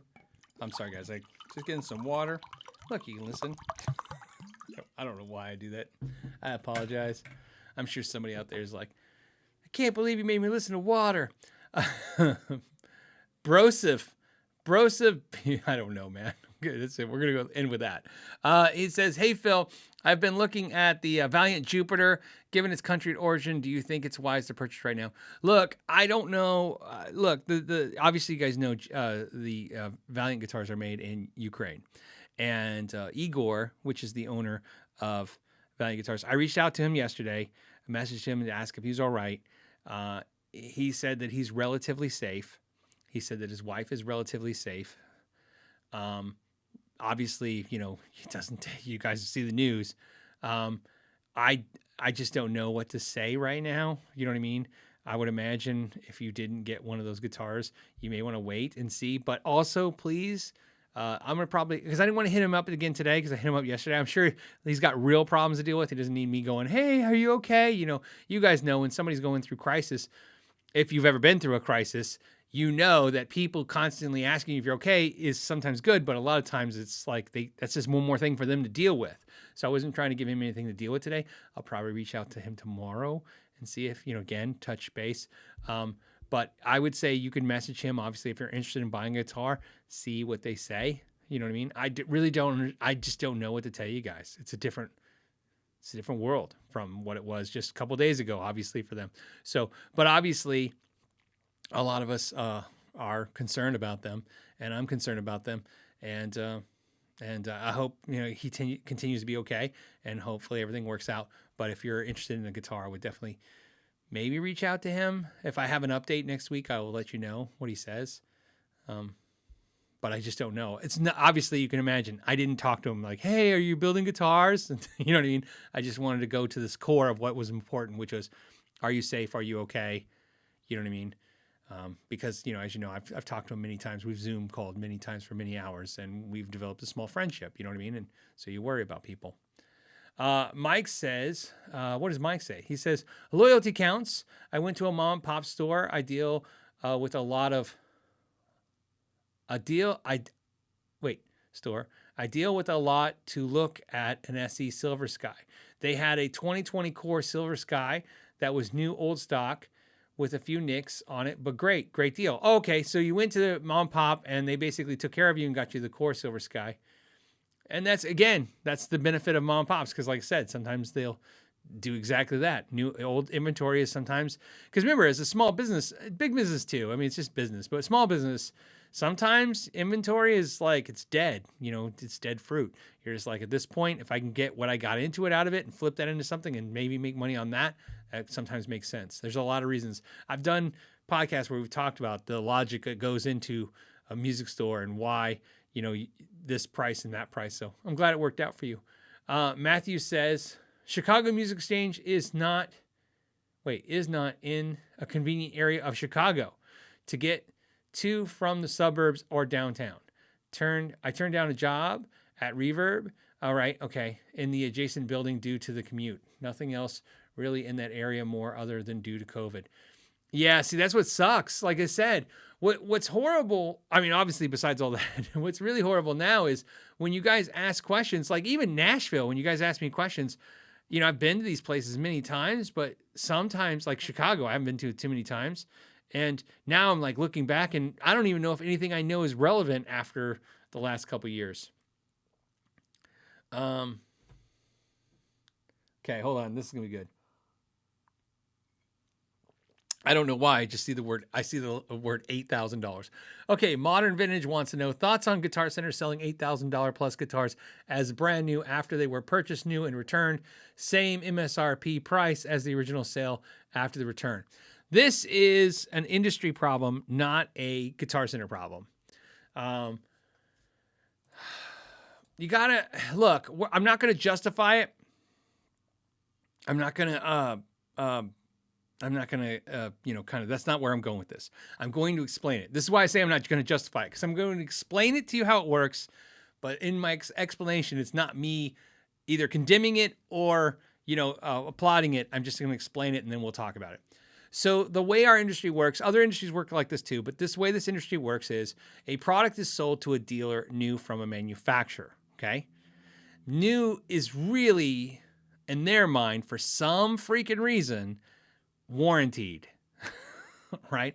So we'll pick on somebody like Fender, you know, because they're big, right? So it's easy to talk about them. So essentially, what happened is Fender sells a dealer, let's say me, I'll pick on myself back in the day. They'll send me a Fender American Strat, brand new, right? I've told you this story before. This is a true story, so that way I don't have to make, you know, a theory up, right? This is a true story. Fender sells me a brand new American Fender Stratocaster. I put it on my wall. A customer dropped it and broke it. This is not the story about the girl that dropped 3 guitars. This is just another story of that, unfortunately, right? The customer damaged the neck. No, what am I talking about? I'm sorry. I apologize. I think I knocked it off. It doesn't matter. It broke. Okay. The neck didn't crack, but it had a chip in it and it had been, you know, damaged. The guitar had been damaged, but mostly on the neck. The importance of the story is, as a dealer, as a person, I didn't even look at like, what's the rules and what's the policies on procedure. I just marked the guitar as damaged merchandise, right? Used, and then explained whatever the damage was to the person and dropped the price accordingly. In this case, you know, I think back then, this to give you an idea how long ago this was, the Strat new was $999 for American Standard Stratocaster. So dealer cost on it at that time was $630, so I think we marked it to $599. So we lose $30. Customer gets maybe a deal because it's like a used guitar was there used. They were floating about $600. Customer bought it. He says, "Is it new?" I said, "No, it's used." Right? I'll never forget this story. It's used. It's damaged. That's why it's discounted. The invoice states it because we had printable invoices. Stated it. The customer, because I was a warranty center, I was a warranty tech for Fender. Then, I don't know, maybe a week later, days later, I can't remember the timeline, it was getting a while ago. Fender contacted me and said, "We're sending you a new neck to do a neck swap on this guitar." Okay, it's under warranty. So they tell me the guitar and the customer, I'm like, no, I just sold that guitar to the customer. That guitar's damaged. They go, "Yeah, but it's new." But I'm the one that damaged it. We damaged it here. We sold it to the customer as a damaged product. And the Fender was like, "Yeah, but the customer contacted us and said the neck's got damage on it. We want to replace the neck for them." So we put a brand new neck on that guitar. The customer got a brand new neck. Now, the reason I tell you this, that's one, obviously I'm not upset or anything. I care less. That's when I learned that's kind of a mentality of our industry, which is a guitar sold to a dealer is new. Okay. So, okay, like he said, this viewer is saying, Modern Vintage, I sell the guitar. Let's talk about that. The dealer sells this brand new guitar. Customer gets the guitar and returns the guitar. Well, like we're used to like Best Buy. That's open box, right? That's that's blim, that's used, that's returned. But in this industry, a lot of times, not every time, because not every manufacturer has the same policies, which is part of the problem too. Some manufacturers look at that like it's new. Well, how can it be new? Somebody had it for a period of time. Let's say they had it for, like in Guitar Center's case, 45 days, 43 days. 43 days, how do we know what they did to it? The manufacturer's like, "Yeah, but it's still under warranty." The reason why this is getting upsetting to me in this idea, it's like I told you, that's how it works. Let me tell you why it's upsetting, is 15 years ago, the warranty was a lot stronger in what it covered. Now, if you look at warranties, they're a lot more vague and they're a lot shorter than they used to be. And so now it's funny when they pull that stuff. You're like, yeah, it's under warranty, but now you're like using terminology like only factory defects, and it doesn't cover other things. So, so the retailers will play in the same, I guess, sandbox that the manufacturers are. So they'll sell a guitar for $8,000. Like I said, it's been used, right? Because it's been played by somebody and returned. And now they're going to still say it's new because it's under warranty. And that's how it goes, right? So this is the problem. And a lot of you guys, remember, you live in different countries. There's different rules and laws. Different states in the United States have different laws about this. I've talked about my experience with Victory amps and how the laws in Arizona were contrary to the law, to what their policies were, which is why I had a problem with them, because I was explaining like what they were asking me to do is actually illegal where as a business owner, right? I can't do what they're asking me to do. And ultimately, they didn't care at that time. I think they care now, maybe, because now I think they've been working with enough bigger U.S. companies to know. Like I would imagine, they're not going to say the same stuff they said to me to Sweetwater. So this is where this is why we need to educate ourselves. This is why we talk about this on Fridays and have these discussions about what is right, what is wrong, what is a good deal, what is not a good deal. Obviously, paying attention to their policies. I've said this before. I have no problem critiquing Guitar Center's policies as being, I think, absolutely horrendous and horrible. Again, every business is flawed. There's no, I'm not here to praise Sweetwater and condemn Guitar Center. I'm here to tell you that Guitar Center's policies as a whole have been problematic over and over again with the purchases I've made in the past, with the purchases I've seen you guys make in the past. I don't know why they don't change a few things. And I get it. I was there, right? I watched my kids' college tuition as a customer. I have so many of these stories. You guys ask me every week for one. Here's another one. The first time we became a Jackson dealer, custom shop, we became a Gretsch. Like, look, you got to understand how this works when you're a dealer. You're carrying you start with I start with a brand like Washburn, and then I grew that into Schecter Washburn, then I grew that into Schecter Washburn Fender, right? Then Fender Schecter Washburn grows into Gretsch, and Gretsch grows into, because you got to keep, you got to pay for this stuff. Right. So, you're growing your business. Every dollar somebody, you buy a guitar for $300, you sell it to the customer for $450, you take it $150, and you definitely don't pay yourself. You put that right in the kitty so that you can buy another guitar and keep growing. And so we finally got in Jackson. We had a Jackson custom shop guitar. We thought that would separate us from the other stores in town if we started carrying more high-end guitars. And one of the guitars we pulled in was a custom shop Jackson Kelly with a graveyard graphic on it. Remember when they did that? And it was like $2,600. Now back in the day, we're talking 2006, so you understand. We're talking 2006. This guitar was $2,600, which I don't know what that is in inflation. Somebody sure will tell me. But we put it on a display, a special display by the counter. Okay, what happened was a kid, and I say kid meaning he was between the ages of 11 and maybe 13. Was in the store, picks the guitar up off this special display, right? Walks up to my wife with the guitar. He walks up to her and he goes, "Do you have any guitar picks?" And my wife, without looking at him, she's like, "Yeah, we have free guitar picks right there." She's like, "Are you, and again, you're a retailer. What are you supposed to do? You're looking at a 12-year-old kid with a $2,600 guitar and you're thinking, I don't think he can afford this guitar. But again, you try to find the balance of, okay, treat people with respect and maybe not let your guitars be handled by kids, right? So she says, just so you know, that guitar's, pretty expensive. Are you looking for an expensive guitar today? And he's like, uh-huh. And of course, my wife's just trying to have dialogue. And before she could say anything, he turns and hits the headstock onto an amp and chips a big chunk off the headstock. So, that ended up, I think I've told this story before, that ended up working out, here how it worked out for it. Work out meaning this. at that time, you know, because like I said, I don't do paint repairs and stuff, and that's what that has to do. Once the chip is repaired, it has to be repainted. The shop that we used to do paint repair, the guy who owned the shop that did paint repair, he liked the guitar, and he said, hey, if I bought this guitar, because he fixed it, and he obviously had to pay him for the fixes, and he said, hey, if I bought this guitar, what would you sell it to me for?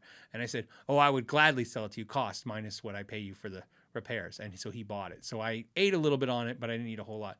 So what I'm basically getting at is, I'm telling you, as a person who's had to feel that experience, when I critique Guitar Center and stuff, I'm telling you that even knowing that it's hard on their side too, you got to take care of the customers. You know what I mean? You got to take care of people.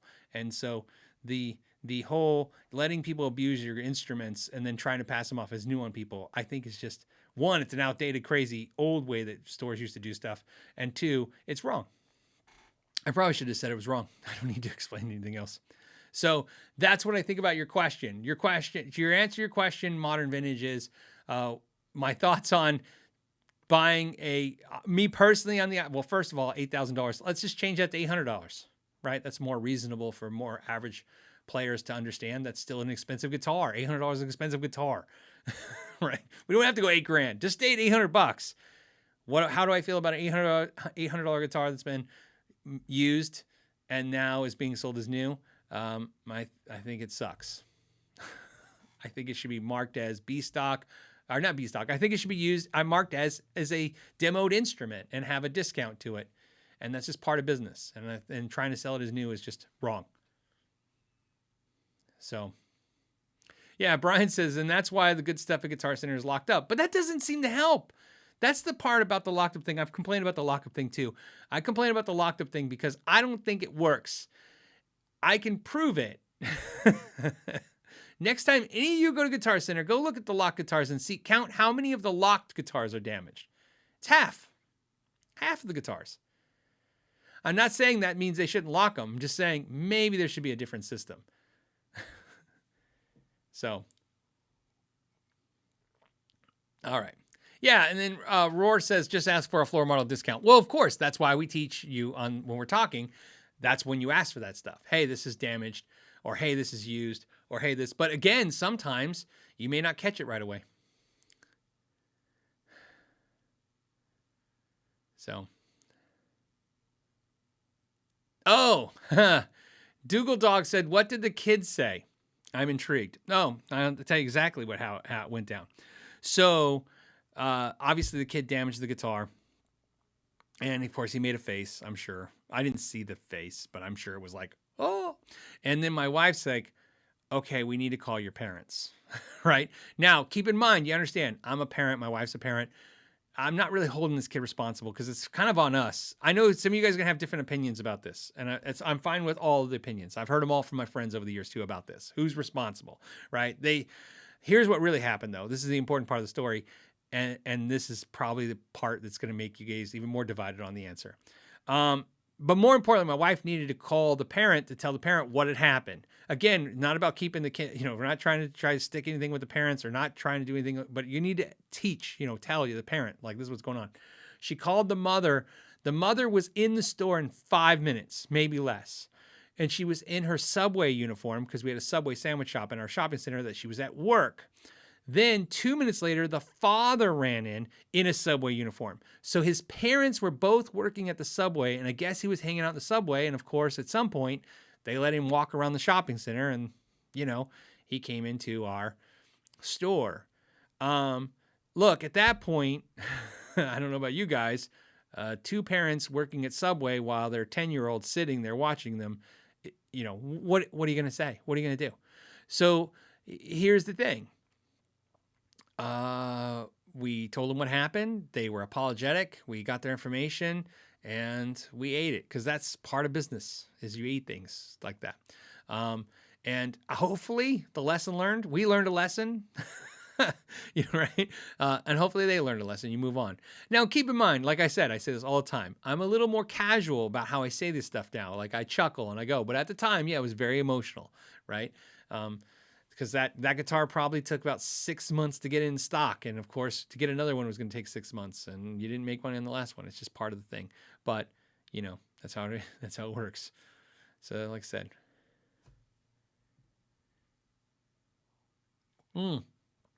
Again, some of you guys, like I said, so what's great about this is great because this happened obviously back in 2006. Everything you guys are going to say, I've heard from all my friends. All my friends have varying opinions on this idea. And I'm not here. And all of them are valid because I can't even say what I think about that situation is even right or wrong. I'm just telling you how I handled it and what went down. Learn from it, from what you will. The Pick says, good afternoon, kind sir. Looking for a recommendation for a bedroom tube amp.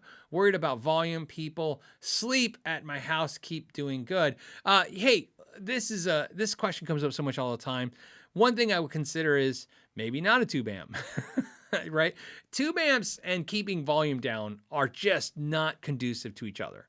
And over the years, that's what's great about giving all this advice and seeing how you guys took the advice and seeing how it all worked out. Let me tell you what I see.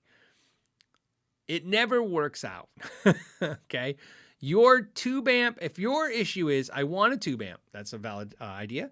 And then you're like, I want it to be quiet, not disturb people. It's possible. But what ends up always happening is that amp ends up with getting dust on it because really what you really need is more like maybe a modeling amp, maybe like a little small like THR10 or a Spark or some kind of hybrid amp. You know what I mean? Something with a little bit of both. I know it's not answering your question because what you really want me to tell you is what tube amp. What I would tell you is what tube amp I would pick for that is maybe that's not crazy expensive. If you can find one, but they're Super Champ X2, but they're going for $500 now because they don't make them anymore. Back in the day, they were $3,900 new. It has everything. Another great amp for that price point would be the PV Classic 20 head. Again, I think it has a headphone jack. It has good tones. If you don't like that and you want more metal, the 6505 Mini, again, more in the affordable range, good quality amplifier for what you're going to get at the volumes. But what I will tell you is this is what I've experienced. Every time I suggest every affordable or decent small amp that does what you need it to do, which is be good, sound good, quiet, have features, for a fraction of that, you could get a modeling amp, you know what I mean? Or something like that. So just consider that is what I'm trying to say. Consider those things. I don't always play through a tube amp. Just like you, I have a Mark V Mini and that's one of the things that it does. And of course that's a very expensive amp, especially now because it's like an inflationary thing, right? When I bought it, it was probably $600 less than they are now. But that amp does quiet very well. But even if I need to be quiet, I switch over to a smaller amp, a digital type product. Because digital products sound great quiet. Some of the things, even if you don't like digital things, like some people don't like digital amps because they don't like the way they sound, are solid state type amps.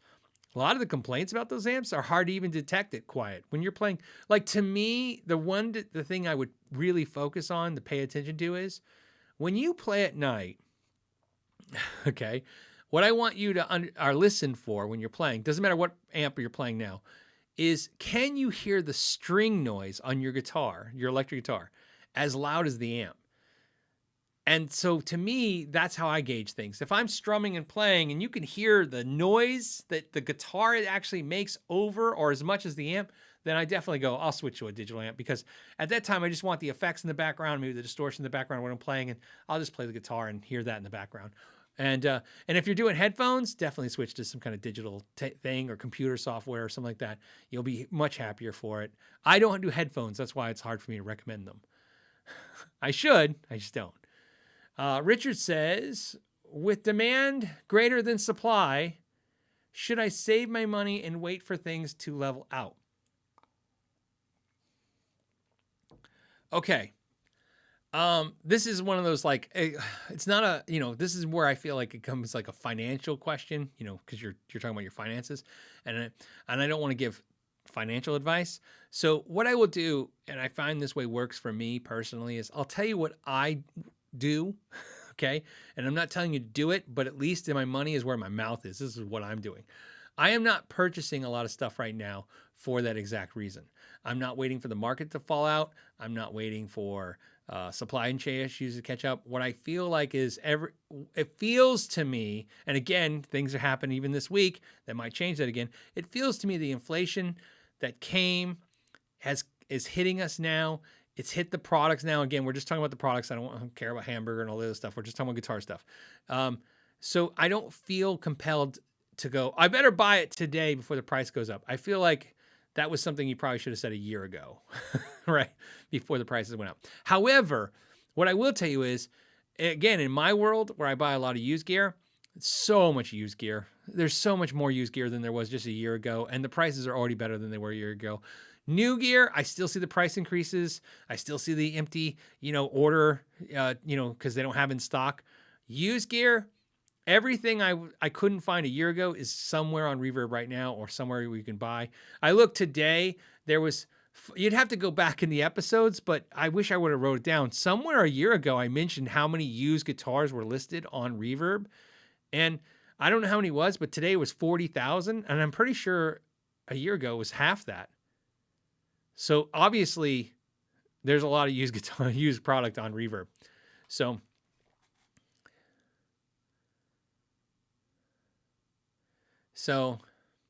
but there you go. That's what I'm doing. Like I said, but I don't feel, I don't have any, I don't have any like impulse in me that says I better hurry up and buy today more than like, let's say Sunday, because it's going to go up on Sunday, for anything I'm looking at. The follow-up to this is he's saying also, what are the ups and downs with dealing with high-end boutique shops like Eddie's and Wildwood? Well, the ups are obviously they are more educated. Their sales reps are on normally more educated about those products.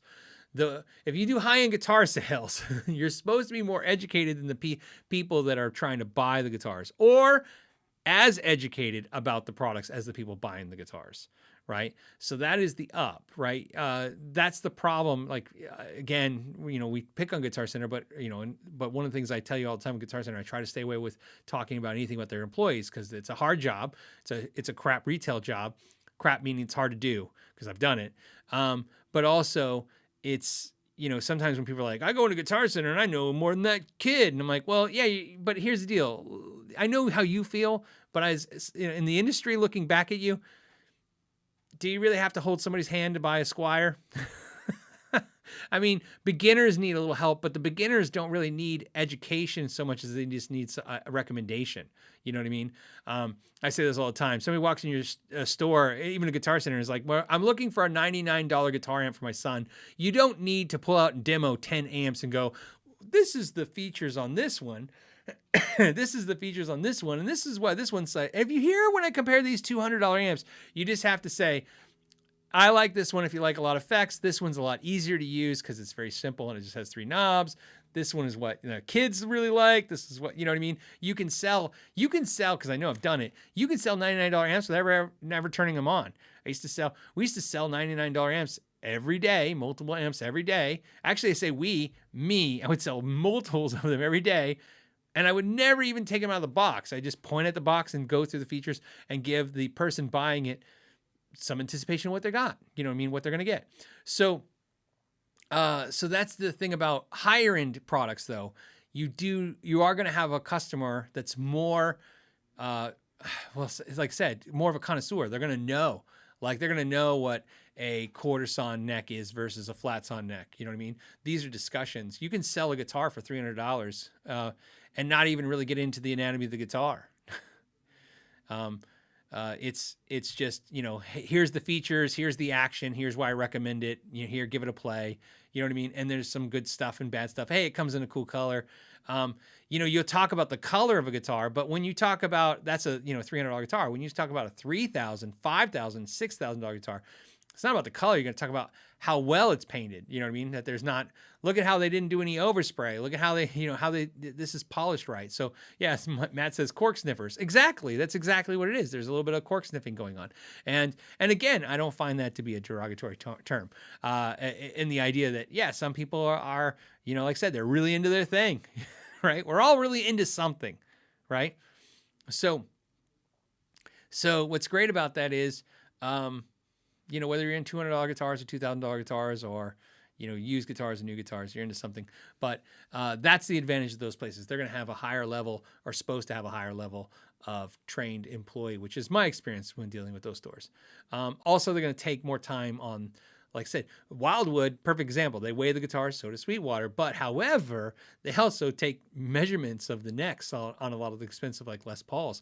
They'll say neck thickness, like we do on our videos, like YouTubers do. Hey, here's the neck thickness, the 1st fret, 12th fret. They go into detail on that. That's the advantage. The other thing is they're also more notorious for doing deals verbally, right? If you call those stores and talk to them on the phone, sometimes you will get a deal, more likely than you will get anywhere else, because again, they deal with a different environment. Not because the guitar is expensive, that's one, right? When you're selling a $6,000 guitar, it's not about giving somebody $600 off as a discount. It's also about, it's just like any high-end guitar business. It's about when you get a client, a customer who buys those caliber guitars, let's just put it this way, they buy a lot of them. That's just how it works. I've said this before, I'll say it again. You know, if somebody goes, who buys $6,000 guitars? I'm like, well, you know how you buy $300 guitars and you have 10 of them? That's everybody I met who buys $6,000 guitars has 10 of them. Like I said, everybody tends to buy a lot of whatever it is they like to buy. So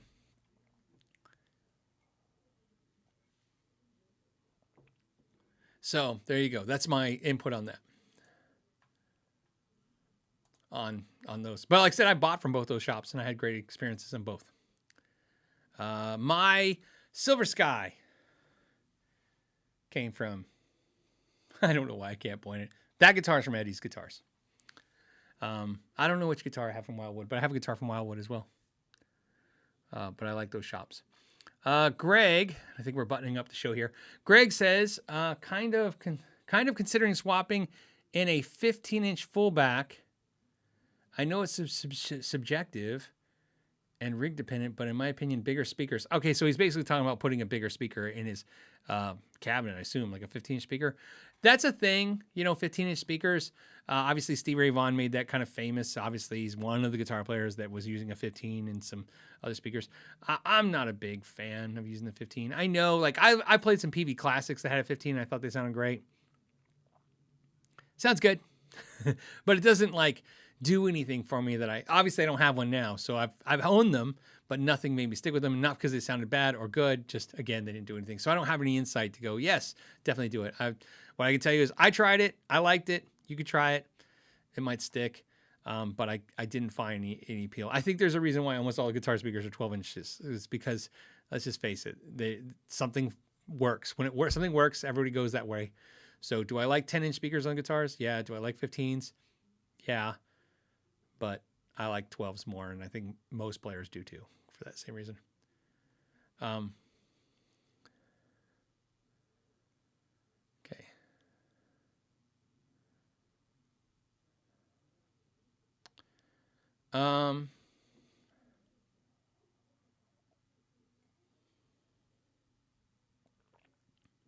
Okay, hold on a second.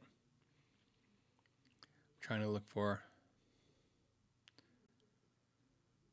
Gas Addict says, am I the only guitar player who's never been to a Guitar Center?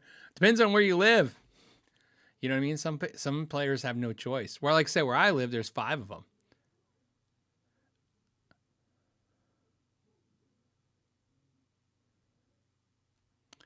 I'm going to try and answer this question from Leonardo. It says, what was the last guitars that got to keep in a place in your collection, and what were the ones that had to go? I get it. So like, I'd say what's the newest guitar and what had to go? See, I'm thinking, trust me, I'm trying to think, because I'm trying to think what's the newest guitar I have, because there's a lot of guitars, again, that are here for the channel, but they're, you know what I mean? They're for the channel. Some of you guys might have noticed, I'm teasing a few of you right now. There's a bunch of guitars behind me that are they're here, and I already either filmed a video or the video is coming soon. So I thought, oh, I'll put them there, because when I filmed, I was like, oh, I've already filmed it. They'll see it soon enough. I'll put it on the wall. I'm trying to think. So here's the answer to your question. I actually have the answer. The most recent guitar I got was my Journeyman Strat. I bought that in early January when I went to Rainbow Guitars, and that was kind of the reaction. Once I knew that the Gibson wasn't going to work out and the Gibson Les Paul went back, which is that video. Remember I said I bought something else? That's what I bought. I bought the Journeyman Strat. So I bought it. So I figured the Fender or the Gibson custom shop thing didn't work out. So I bought a Fender custom shop Strat. So it is replacing 2 Strats, but I haven't sold them yet. So, but I am. So that's what came in. I had a Strat come in and 2 Strats go out. Now, one of the things I try to do, because I'm doing this all day, is sometimes I try not to make that an instant transaction. Something I've learned in the past, right? I had an experience where I tried that once. I had a Bassman 59 that I loved, but I wished it had reverb. And then I thought, well, what if I get the Hot Rod DeVille 410, or sorry, Blues DeVille in 410 has reverb. So I sold my Bassman 59, took the money and went and ordered a Blues DeVille 410 in Tweed, and got it and liked it, but not as much as the Bassman. I mean, I liked having the reverb, but for some reason, the Bassman just really spoke to me. And I go, okay. And it was too late because I don't have the Bassman now. So then over time, I go, okay, I'll sell this now and I'll get another Bassman. And it was right when they jacked the Bassman up. So at the time, I think a new Bassman was $800, and then they went to, I think it's when they finally went to $1,000. I think they're 15 or 16 now. But so what ended up happening was used, even though I just sold one about 4 months ago for $600, now everybody was asking $800 for used, so I was going to have to spend $200 more to get the same amp. So I've learned from them when I do this exchange out, just to sit tight for a little bit. But I have decided that I'm keeping the Journeyman, and swapping out the other 2 Strats. So there you go. Stuff like that. Like I said, I will, now that I know if some of you are interested in that, I will talk about that. I was even talking with a friend this week about like how I have the icons that tell you, like today, like if you see in the corner of this video, it says fan funded, because this is sponsored entirely by, live shows are sponsored by patrons. Patrons literally support the live show every week. And I really appreciate that. It's been since 251 episodes, all supported by patrons.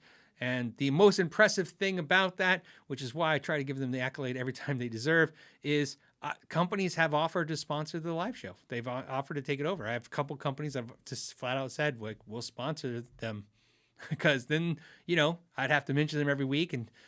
And I've even discussed it. I haven't discussed it in a while, maybe a year and a half ago. I discussed with the patrons, and they were like, no, we'd rather just sponsor it and it be this thing that we have now. So that being said, I was talking this week with a friend about coming up with a new icon to put at the end of the video to tell you exactly that. Did I end up keeping the guitar at the end of the video, and am I going to trade it out for something, and what? Like, I thought it'd be fun. So we'll see about if I end up doing that. I thought it'd be cool. And by the way, I would like to point out, I say the patron sponsor video, but keep in mind also people who are super chatting, people who are members are also supporting the channel, and you guys asking questions and hanging out every Friday. All these things support the channel at every level. I don't want to take anything away from everybody. It's a collective thing, and I'm just happy to be part of it. So we actually have a couple of minutes. I thought I was going to be wrapped up, but we have 4 more minutes.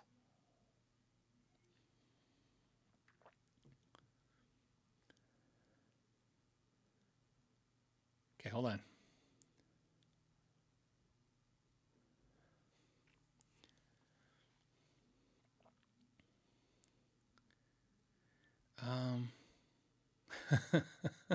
That's what I get when I'm like, hold on.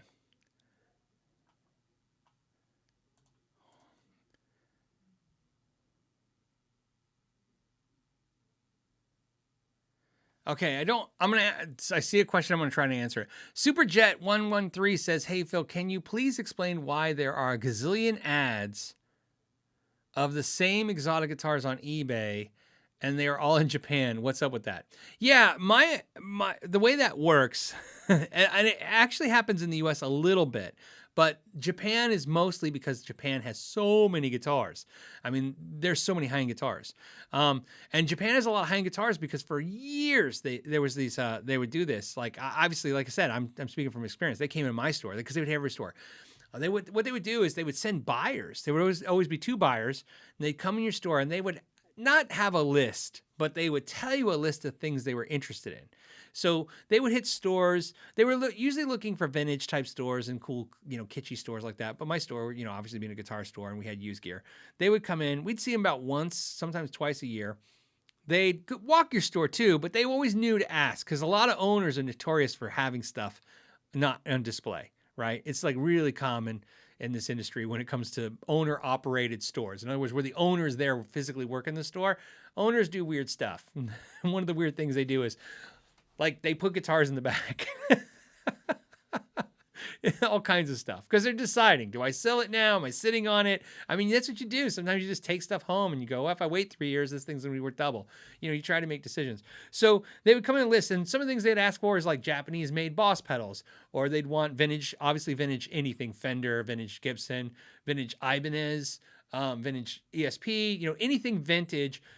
BC Rich, that's why you don't see any USA BC Rich anymore in the US. They gobbled all that stuff up. And what they would do is they would pick a few things, and the experience I had with them, they would pick a few things from you, offer you some number for them that made sense, right? Because that's the best way when you're negotiating. You know that's their tactic. When you want to buy something and get a deal, grabbing 4 things and then, you know, and adding it up, and let's say those 4 things are $2,500 going, hey, would you take $2,300? You know, you're just like, yeah, because you're just thinking total number, $2,300, and you're looking at it. So they would buy that stuff, and then here's what they would do. As soon as they'd buy it, they didn't take it with them. They would give you a, they would pay you shipping, but they would give you an address to ship it. And back then, the laws started changing, but back then, because the law changed in Arizona, different states, different laws. But back then, they didn't have to pay sales tax if we were shipping it out of state. The laws changed, the sales tax laws changed to where if you were physically in the store, it didn't matter if we were shipping it out, you had to pay sales tax. But back then, they didn't have to pay sales tax. So what happened is they would go, okay, ship it. And it was always some like P.O. box in Long Beach. Wherever you were shipping to a shipping yard or someplace in Long Beach. Because I know I've talked to so many business owners over the years, guitar store owners. We all have the same story. And you would ship this stuff, and they would load up containers and ship them to Japan.